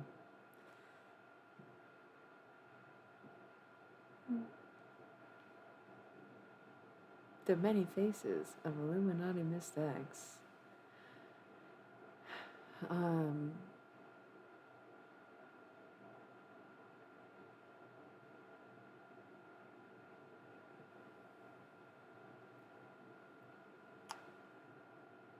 I think I've talked about this before, but I really feel like my memory wouldn't be as good if I didn't actively practice memory. And I don't necessarily mean the match game memory, but like if I didn't actively think back to menial times in my life. But also like how I would never know how to verbalize the scenario that I want to describe in regards to time and memory, in the sense that like because it was just happening, it's very hard to fathom time passing at all. Like, especially if life is very different in a matter of months or weeks or years or whatever. For me, I just feel like in each moment, it's all so vividly detailed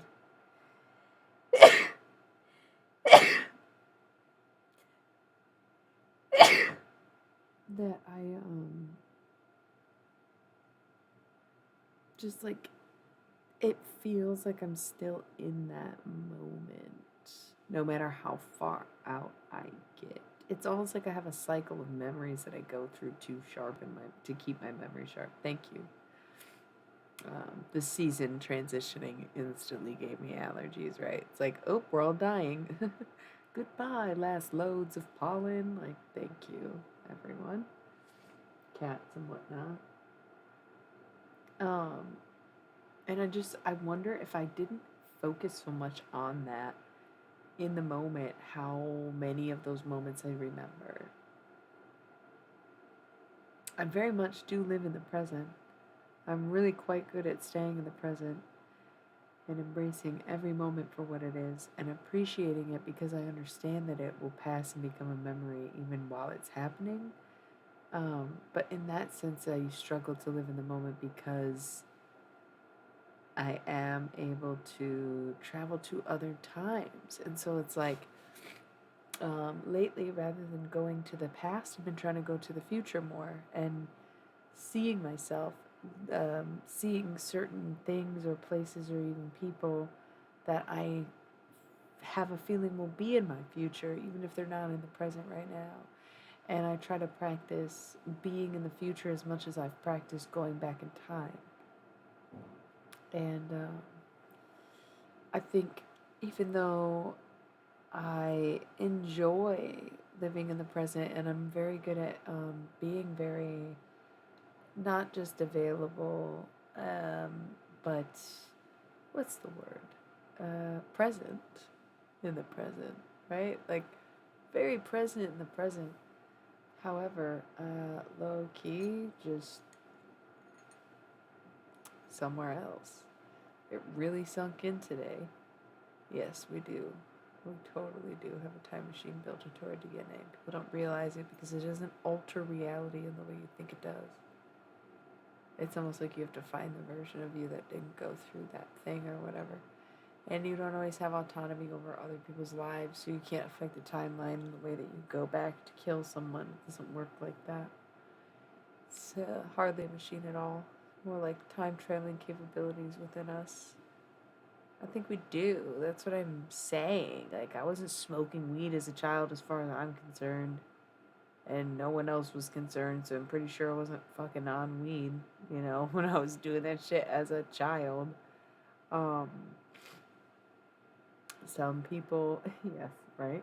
Some people are just, born for it. Some people just do this. I want to say for a living, but it's not. It's not like it pays kind of living, you know. Um, it just comes upon you, and then it's like now I'm looking at like the aftermath of it all, where it's like, gosh, if if I didn't, yeah, for sure. It's like it's kind of both for me, or not even both, but like they're different experiences to have them sober. Like I was in Catholic school forever. And so like religious experiences are not necessarily going to be spiritual experiences, but you can have a religious experience that is spiritual or vice versa. And so you can have like I feel like I've had really religious moments on drugs, if that makes sense, but not necessarily spiritual ones.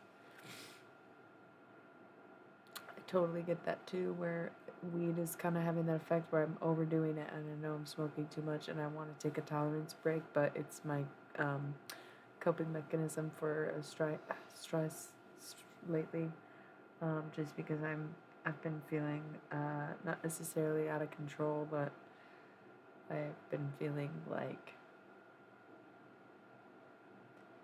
because I lack control over my situation, I am trying to relinquish the desire to have control of the situation. Thanks. Really trying. I'm mostly trying to be patient because I know a big part of my hang up and blockades in general is that I left a lot unsaid. I left a lot to be desired. I constantly, consistently confuse people when I talk to them, even when I think I'm being very direct. And I also have the tendency to be extremely cryptic and mysterious and make no sense. Or I literally will just be writing poetry, right? So I leave a lot unsaid. And I know that that's a huge block, is that I will run my mouth and then say nothing about it, or come back and say something nice or completely opposite, and either want or expect to be forgiven in that moment and not even realize that people sometimes need time with these things. Even though I can turn around and remember, like, yeah, I was bullied and it maybe did take a long time for me to forgive some of those people or whatever, right? Like, it took time to even see who they were, let alone process what they did or forgive them for it, right? So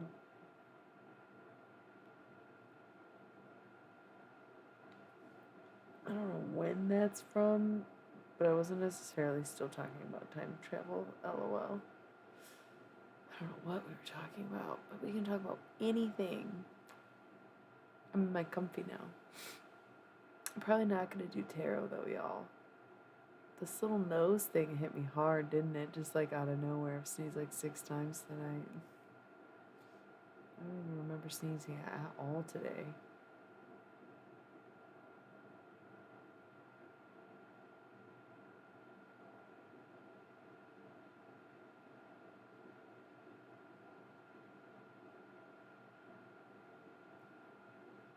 Y'all are like, if you're so damn sleepy, go to bed. But now we're at the home stretch. Like I said, no point in waking somebody up when they only got an hour to sleep and I can just be awake for an hour. We're kind of vibing. It's a slow night in the sense that I've had like a fairly active crowd all evening, thanks to everybody who's contributed to the conversation. And the views have been at a pretty steady handful all night. But it's slow in that I keep stopping and thinking and coming back and losing my train of thought, not really getting anywhere, not doing the tarot. And it's just, oh my God, it breaks my own heart because I really do try to gaslight myself into thinking this shit is not real and is not going to affect me again, but it always does. Um,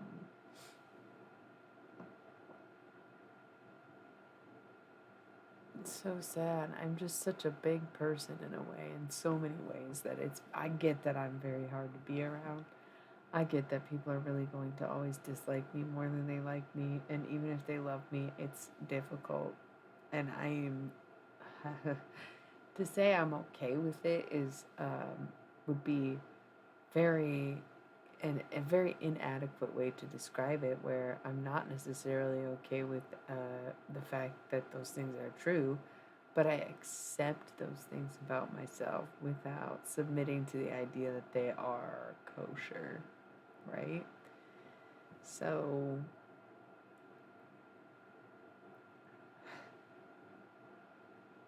lots of cool thoughts. This is stuff about Libra season. It's like stuff that's being revealed to us. We're gonna do a little ad break. I'll probably just blow my nose while I'm gone. Hopefully, I remember to mute it this time. I'll be right back, and we'll dilly dally around whatever subjects we feel like talking about.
Ooh, thank you to the lone rose.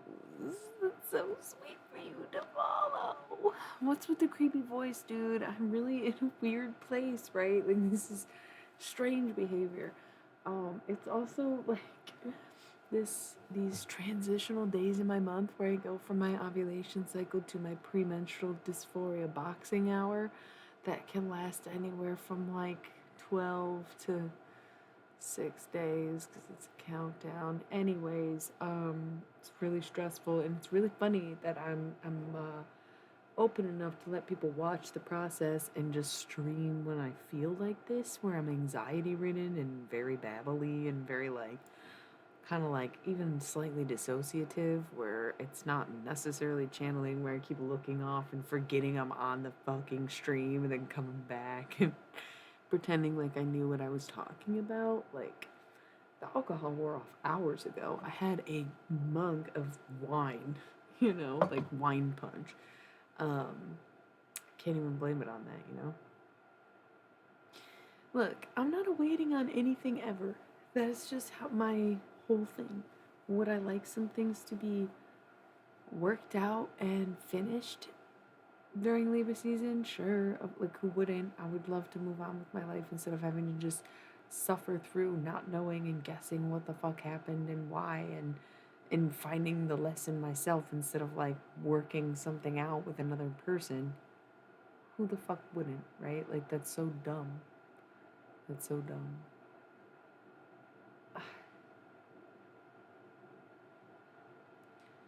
I don't even want to know sometimes.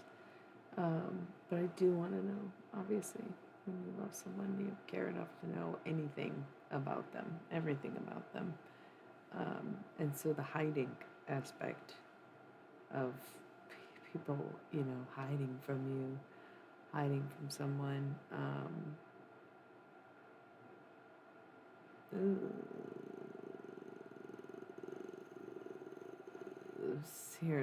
This is the thing about being a necromancer is people think they just like get a whole ass second chance plenty of time with me because once they're dead they can just hang out. I think I have that kind of time to expense on the dead. Jesus Christ. Yeah, so I am constantly and forever waiting on other people, but I never hold up, right? Like, sure, I might wait forever for some people to come back or return or talk to or change their mind or change, right? But nothing holds me up.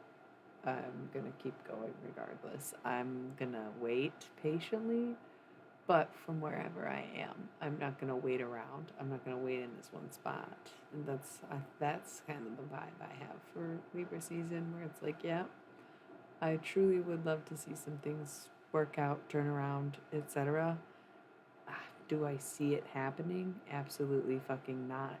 Even a little. Like, quite the opposite. It seems like I've never put an effort to anything in my life. Like, that's sometimes what it looks like. And that's the reality of the game that you play by going off on your own and doing your own thing, is that there is no branch to fall on. There is no net of safety. There is no plan B. It's literally just you against the world, against all odds, like against the entire overly saturated market. And there is no one to kind of like bail you out or show you how if you're doing something that is either never been done before or is completely tailor-made to you. So I don't know. I think it's one of those things where I've been waiting for a long time. Um, I'm hoping something happens where like it sparks something in people rather than be feisty, but maybe a little fiery. Like, yeah, I do hope people find the inspiration in themselves or one another, or can learn the lessons they need to have a more fruitful summer. But, I also get to the point where it's like, okay, it sounds like and seems like I am striking out, and perhaps I really am not who I think I am, and as much as I am patient and realizing Libra season just started, and if I had the message to say all that, I'm sure things might really pay off and I will reap a good harvest. And I think that I have been true to myself, and I have given myself time to heal. I have stayed dedicated. I have worked through a lot of stuff and tried the best I could. And so I want to have zero doubt about what I've sown and what I will reap. It just seems that ultimately there's no telling until it's told. And so, like, I can expect or ask or hope, but at the end of the day, it's going to be what it is, and it's not necessarily all up to me. It's up to me, like, everything I do is up to me, but ultimately, what is good or pays off and what is bad and doesn't, that is perhaps a creator or some greater force outside of me. So who am I to sit here and expect anything when really I'm hoping I've done enough. I'm hoping I did the right thing. I'm hoping that my plants were worth watering. I hope that my garden is looking beautifully, and I hope that the food is ready to eat. I hope that. I feel it. I feel like I've done the right thing. I feel like I put in the work. I feel like I did the healing. I feel like I made the right moves. I feel like I found my people or whatever. I mean, I feel it, feel it, feel it. But until it happens, yeah, yeah. By Scorpio season, it'll all be lifted. You move on and kind of get over it. Where this is like I put it the other day, it was like a long, drawn out farewell to the best, well, best, worst summer I spent in hell. That is the risk. Yeah. Yeah. And I mean, like I said, I've seen my future. I've heard the visions for a long time. I've been in denial of it. My last piece was that being humble is what makes me hot and cool, but also like being humble is what leaves me feeling dried up and used. And so it's like, how can I find a way to be hot and cool without being humble to the point where I'm suffering and having to live impoverishedly because I am humble enough to say, oh, don't worry about it. You're struggling too. I can do it for you. I can handle it. I've got it. I'm okay. Yeah, I guess it's all right. Oh, it's probably not that good. Like, why? What's with like, why that extra humble attitude? Once again, it does make me hot and cool to be like, damn, she doesn't even realize. It's like the trope of the One Direction. You don't know you're beautiful. That's what makes you beautiful. That kind of thing. But once again, it just honestly shows as a weakness to have no confidence where it will attract people who will put you down because you'll believe them. And then it benefits them for you to be down because you are easier to take advantage of or to get something out of. Yeah. That's kind of a cool line. She's in a whole, it sounds like a song. She's in her whole zone of her own when she's in her wave. It was supposed to be more like reggae, but then it came out like Barry Manilow. I don't know what that was about, but it sounds cool. Oh, it is a song. LOL. Ah, that's so funny. Um, did you bring up funk the other night, or was that somebody else? Must have been you, right? That'd be crazy if it was someone else. Um, yeah, I'm straight up babbling. Like I've said a few times, I'm trying to make it like another 40 minutes, 30 minutes. Um, I feel the opposite of amnesia. I feel like the amnesia is wearing off. I feel like I'm remembering things I didn't really want to remember, and I'm remembering them in ways that I didn't see them the first time. I could not feel more almost opposite than you right now. Is like,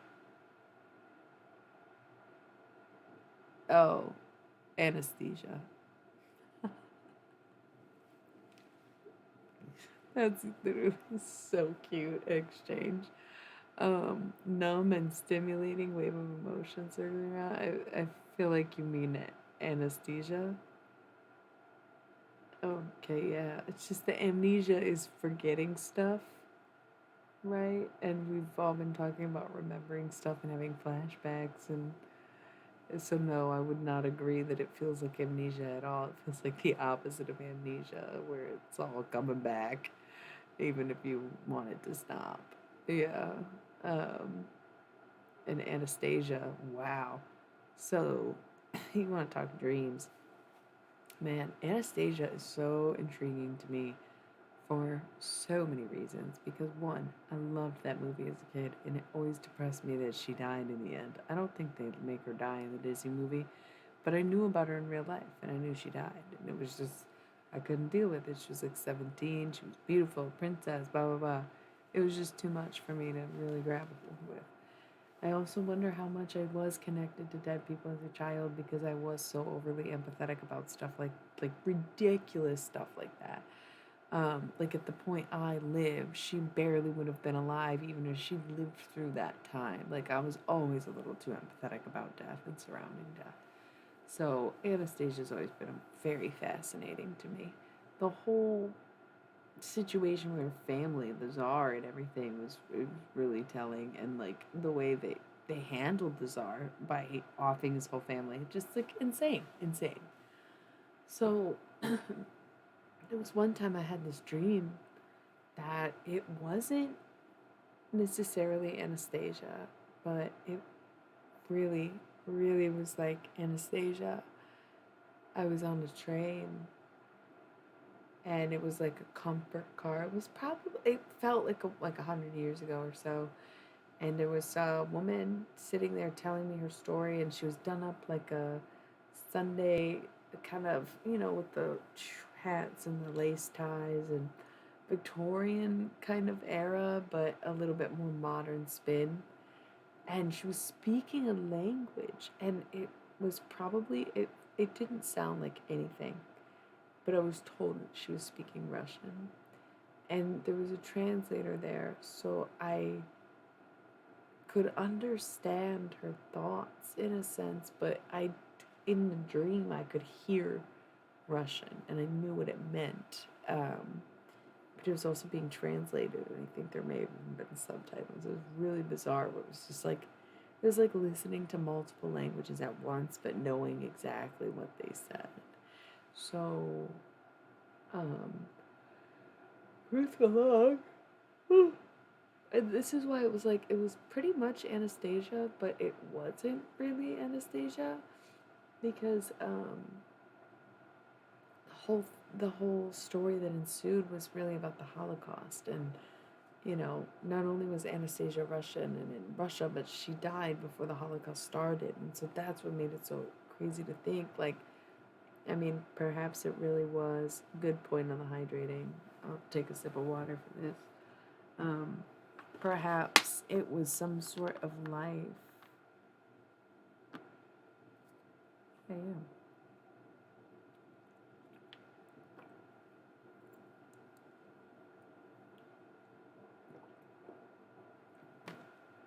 Oh, this dream was literally years ago, by the way. I just remember it really vividly because it fucked me up for like a week and a half. Like, as bad as a scary movie would. I don't like scary movies. My nightmares are really enough. So, it became a Holocaust dream. Yeah, for sure. But I'm talking about like the real life person, right? Not just the movie, even though I did reference the movie. Um, so Anastasia was before the Holocaust, but it turned into a Holocaust dream where she like had almost been what the fuck? She had almost been caught up or killed, and like I mean, I guess in that way, it literally could have been like if she died in 1917, 1918, somewhere around there, then by 1938, she could have theoretically been 20 years old already again. So there was this affluent Russian woman from a red velvet train car telling me the story about the time she was in the Holocaust. And so the train car panned out, and there was a boy in the car, and his body dropped to starvation just onto the wood panels, and there was another body that fell off and got grated into the wheel well of the train, whatever you call it. And I watched this body get literally in the gears of the train. What do you call that? Like with the track.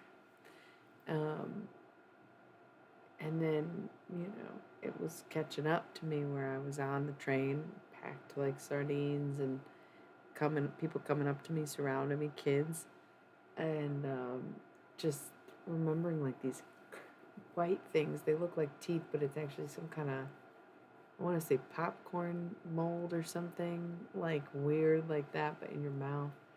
And bodies. It just was, there was literally bodies in the corners, represented like skeletons, but it was flesh. They were flesh. They weren't. It wasn't like the bodies weren't there very long. People were just dying on the way. And so it became one of the most horrific things I've ever seen. It was one of the scariest times I've ever felt. It's like lucid dreaming, feel total fear. where I was really engaged with this woman. I was really listening to what she had to say. And then it's horrible, intrusive, violent images of very realistic Holocaust situations. And packed in like sardines, we pull up to the spot. They're about to open these train doors.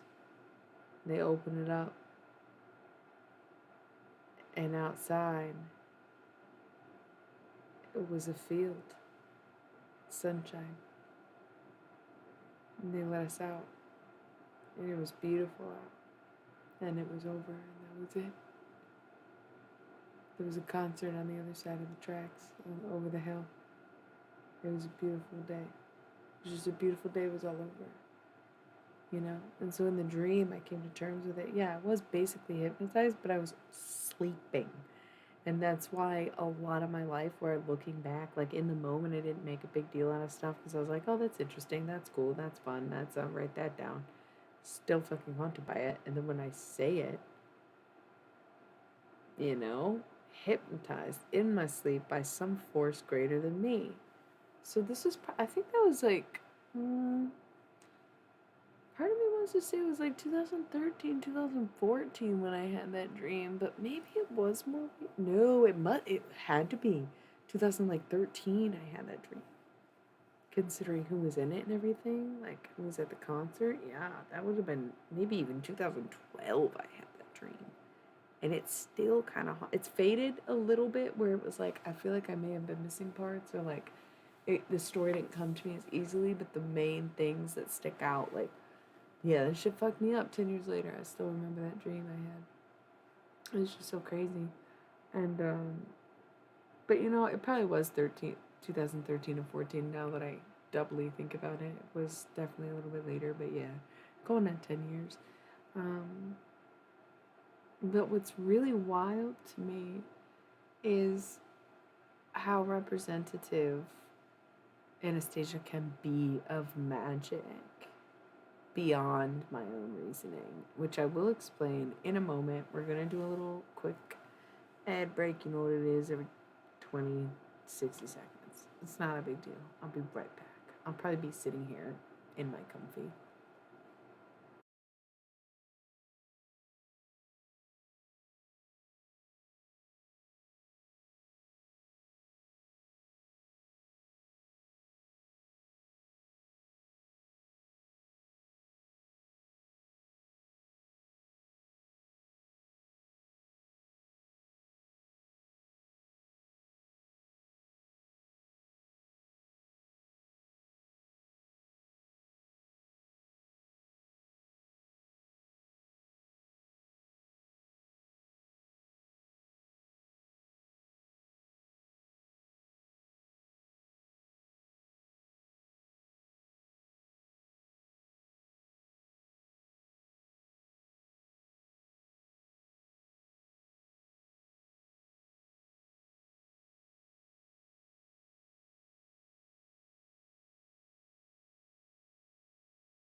LOL.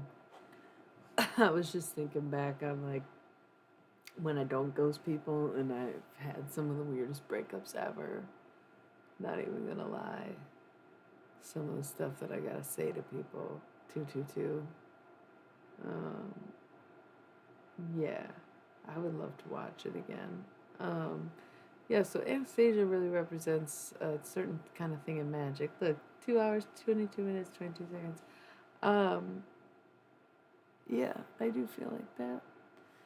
And that's why I do kind of like, not necessarily reference Rick and Morty, but like respect the show for what it is, because it's like, I don't want to sit here and say I identify with it, because people, or at least men who identify with Rick Sanchez, are totally toxic. But it's like, no, there's an aspect to it that I absolutely can relate to, or do relate to, or at least want to relate to. And it's not just all based in personality or thinking I am the shit of genius or whatever. Let's see, what is this? 555. Ooh, what is this? Um, kind of weird. Not sure how I feel. Okay. I don't want anything shifting me. That's so random. Interesting, though. Kind of into it, kind of curious about it, but I don't know. Yes. Working on all of that. So, yeah. Anastasia. I hate spoilers. I really hate spoilers. I hate that we live in a world where, like, if you don't watch something in the first week, it's gonna be spoiled for you, inevitably. Like, I hate that that's what the internet has come to. It's so fucking lame that people literally have such little to talk about that they have to ruin cinematic and otherwise televised experiences for other people because they're so fucking bored with their own thoughts and opinions that they have to literally talk about whatever is popular in the moment and be like, oh shit, I better be the first one to make a meme, the first one to spoil the show, the first one to say how I felt, the first one to tweet, the first one to post, the first one to do this and that. It's so fucking annoying, bro. So annoying. So annoying. So I hate spoilers, but part of, and I guess I don't need to say context, but part of American Horror Story season 8, which is Apocalypse, which was I thought was a great season. Oh god, I haven't rewatched American Horror Story in a really long time. It's been months, maybe years. Um, they do a bit with Anastasia in regards to magic, and kind of the whole point is LOL. Oh my god. Oh my god. Okay, definitely familiar with paranoia myself. But okay, not necessarily. They use her in reference to magic in American Horror Story season 8, which would have been like 2018, and my dream was like 2014. So I just thought it was interesting that she represents magic in so many ways, and like people do tie her to um being like the matriarchal bloodline of magic. And oh my god, way to come full circle with me. Thank you so much. No wonder it's fucking karmic. Holy fucking ballsack. I'm so stupid. I'm probably Anastasic.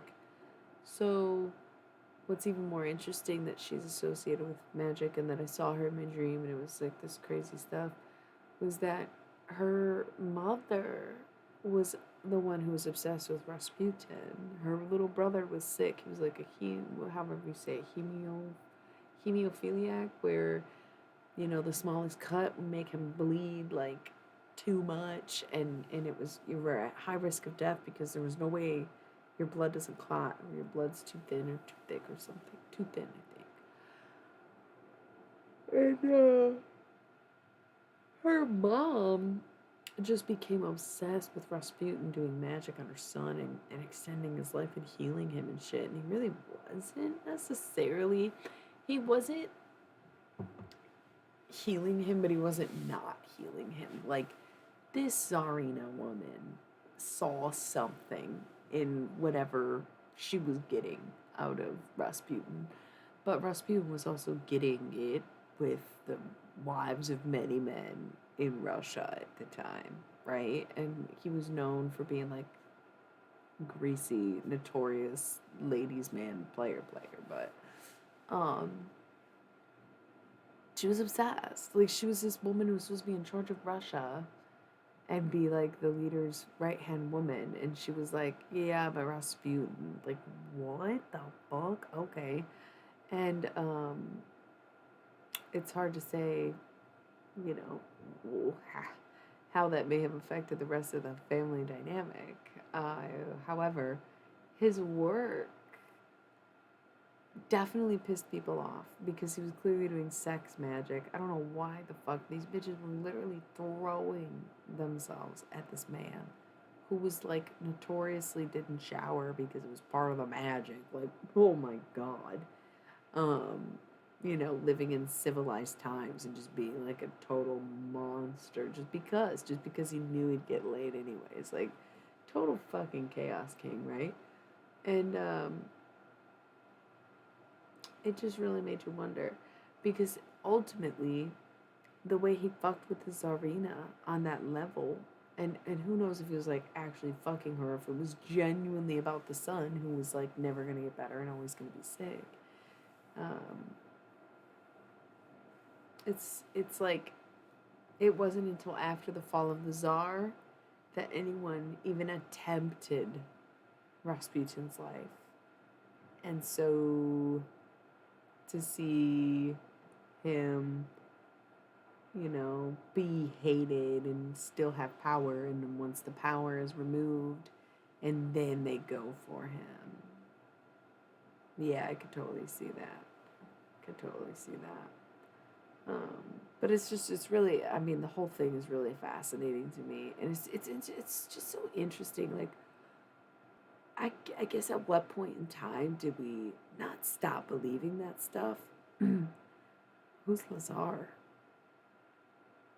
Um, But it does seem almost odd that we don't have a well revered, prominent, magical figure in this time in history. Is the first time in history we have it. We have like kind of like an oversaturated market and a lot of like I guess pretty well known psychics or like they're labeled as such, but Rasputin was just regarded for everything he did and not just one job.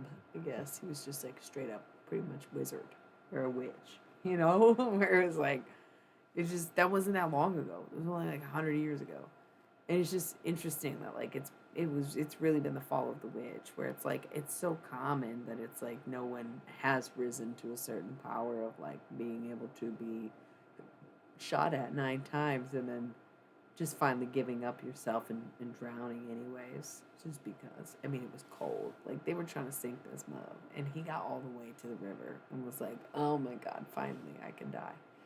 That's just crazy, right? Like, that's a lot. That's a lot. So, coming full circle, oh yeah, try to watch a documentary with someone about him. It was very boring, but it's so funny you brought that up. It was so random that I was literally just about to say that the karmic I'm dealing with, the Pisces, I have told on occasions that I was like, bro, you are like Rasputin energy. Like, I don't know if you know you're doing this magic, but it's very obvious. Like, he was doing the shit that was like, it's straight up witchcraft. And even if it's like unconscious, it's like, what the fuck are you doing? You're playing with elements. You're playing with familiars and animals and like some fucking very witchcraft animals. Um, you know, salt pyramids. Whether you realize you're doing it or not, you're doing it. Whether you're calling the dead or the fucking extraterrestrials, you're calling somebody. You put up a pyramid of aluminum. That's what's gonna happen. Like. Whether or not you're doing it consciously or unconsciously is none of my business. But let me tell you, you're doing it, right? Um, and so I told him, like, yeah, you're big Rasputin vibes, kind of from that part of the world, anyways. Total made sense. And even, they were like, yo, I looked it up, kind of read about Rasputin today. I'm like, oh, I bet you did. Bet you did. And what I didn't think about was the Anastasia dream. And what I didn't think about is the vendetta between them. And what I didn't think about is that as many lives as I saw reincarnate, I never once thought that we could have been Rasputin and Anastasia in that way. Golly. For it to come up full circle. And yeah, we watched a Bob Lazar fucking. The name itself is hilarious. Hello. That shit is so annoying. But that's the thing. These women, married women, falling for fucking Rasputin, dirty garbage man, magic dick, fucking whatever.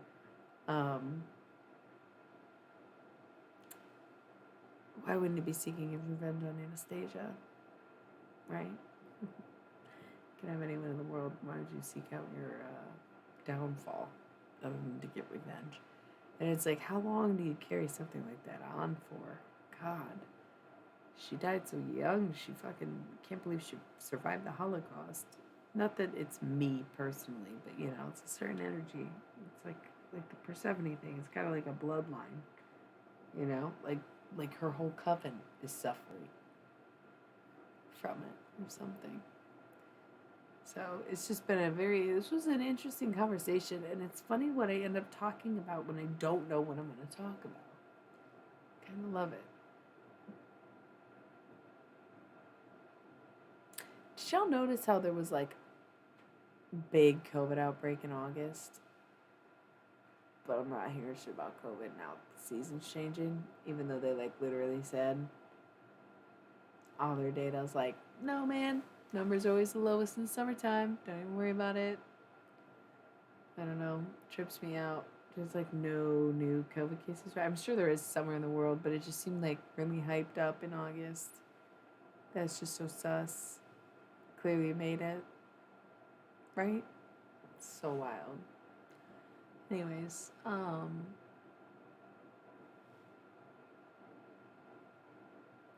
some other fun ideas that I have written up here. Not fun always, but stuff I don't remember talking about that I said out loud.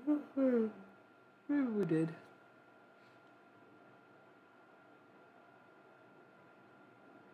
It seems like you relate everything to substances, and I think that's a you thing. Okay, it wasn't like sacrificing animals, but having animals present.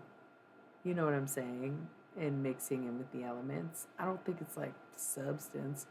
I think witchcraft is just rituals, really, and religious people do them too. Like Catholics are super ritualistic. Why the fuck was I drinking wine in church as a fucking kid?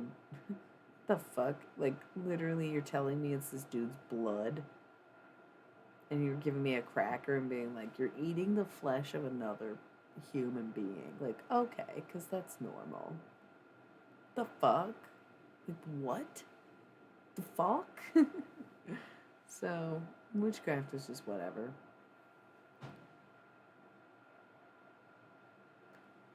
Yeah, there was no like animal sacrifice. It was just like the way you set things up.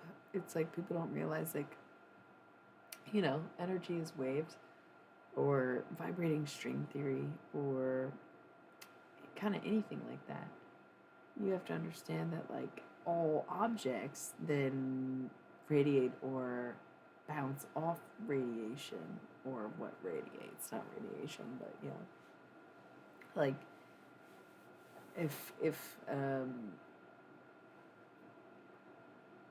how else could you put that? Like, it's just like it's something that resonates across a period of time. Uh,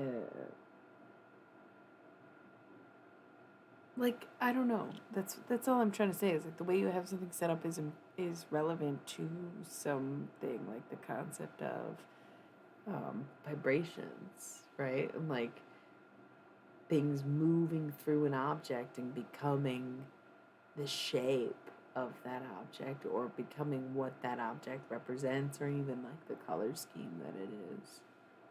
You know? It's that kind of thing. So it's really yeah, like just go to bed. I know. I'm waiting for this alarm to go off because it just seems like the right thing to do. Dude, I've thought about MMA fighting so much. I got like 10 minutes. Oh, MDMA, not MMA. That's so funny. I'm gonna roll this ad break right now because I only got 10 minutes.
okay.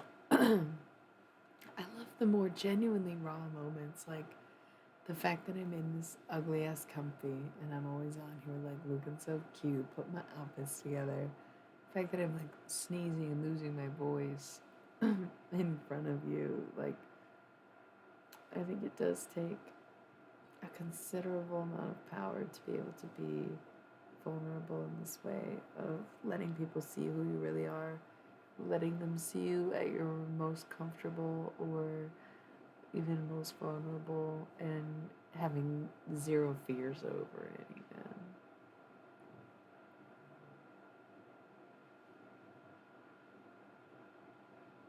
Um, yeah. That whole Rasputin and Anastasia dynamic is kind of cracking me up and makes a lot of sense. Cycles of abuse most likely start from cycles of revenge.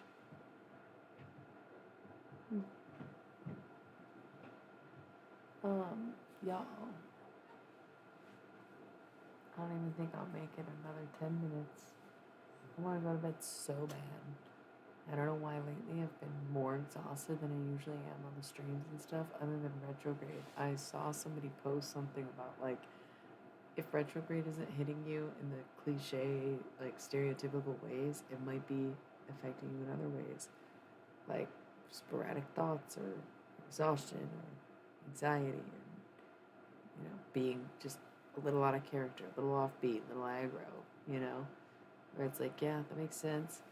But I don't think it ends until like October. Well, Mercury in retrograde, which of course is based in communication, so like talking can be a bit more exhausting during retrograde if Mercury, right? So, um, even it ends October 2nd, but that's still like over a week away. Like I can't just wait for retrograde to start and end.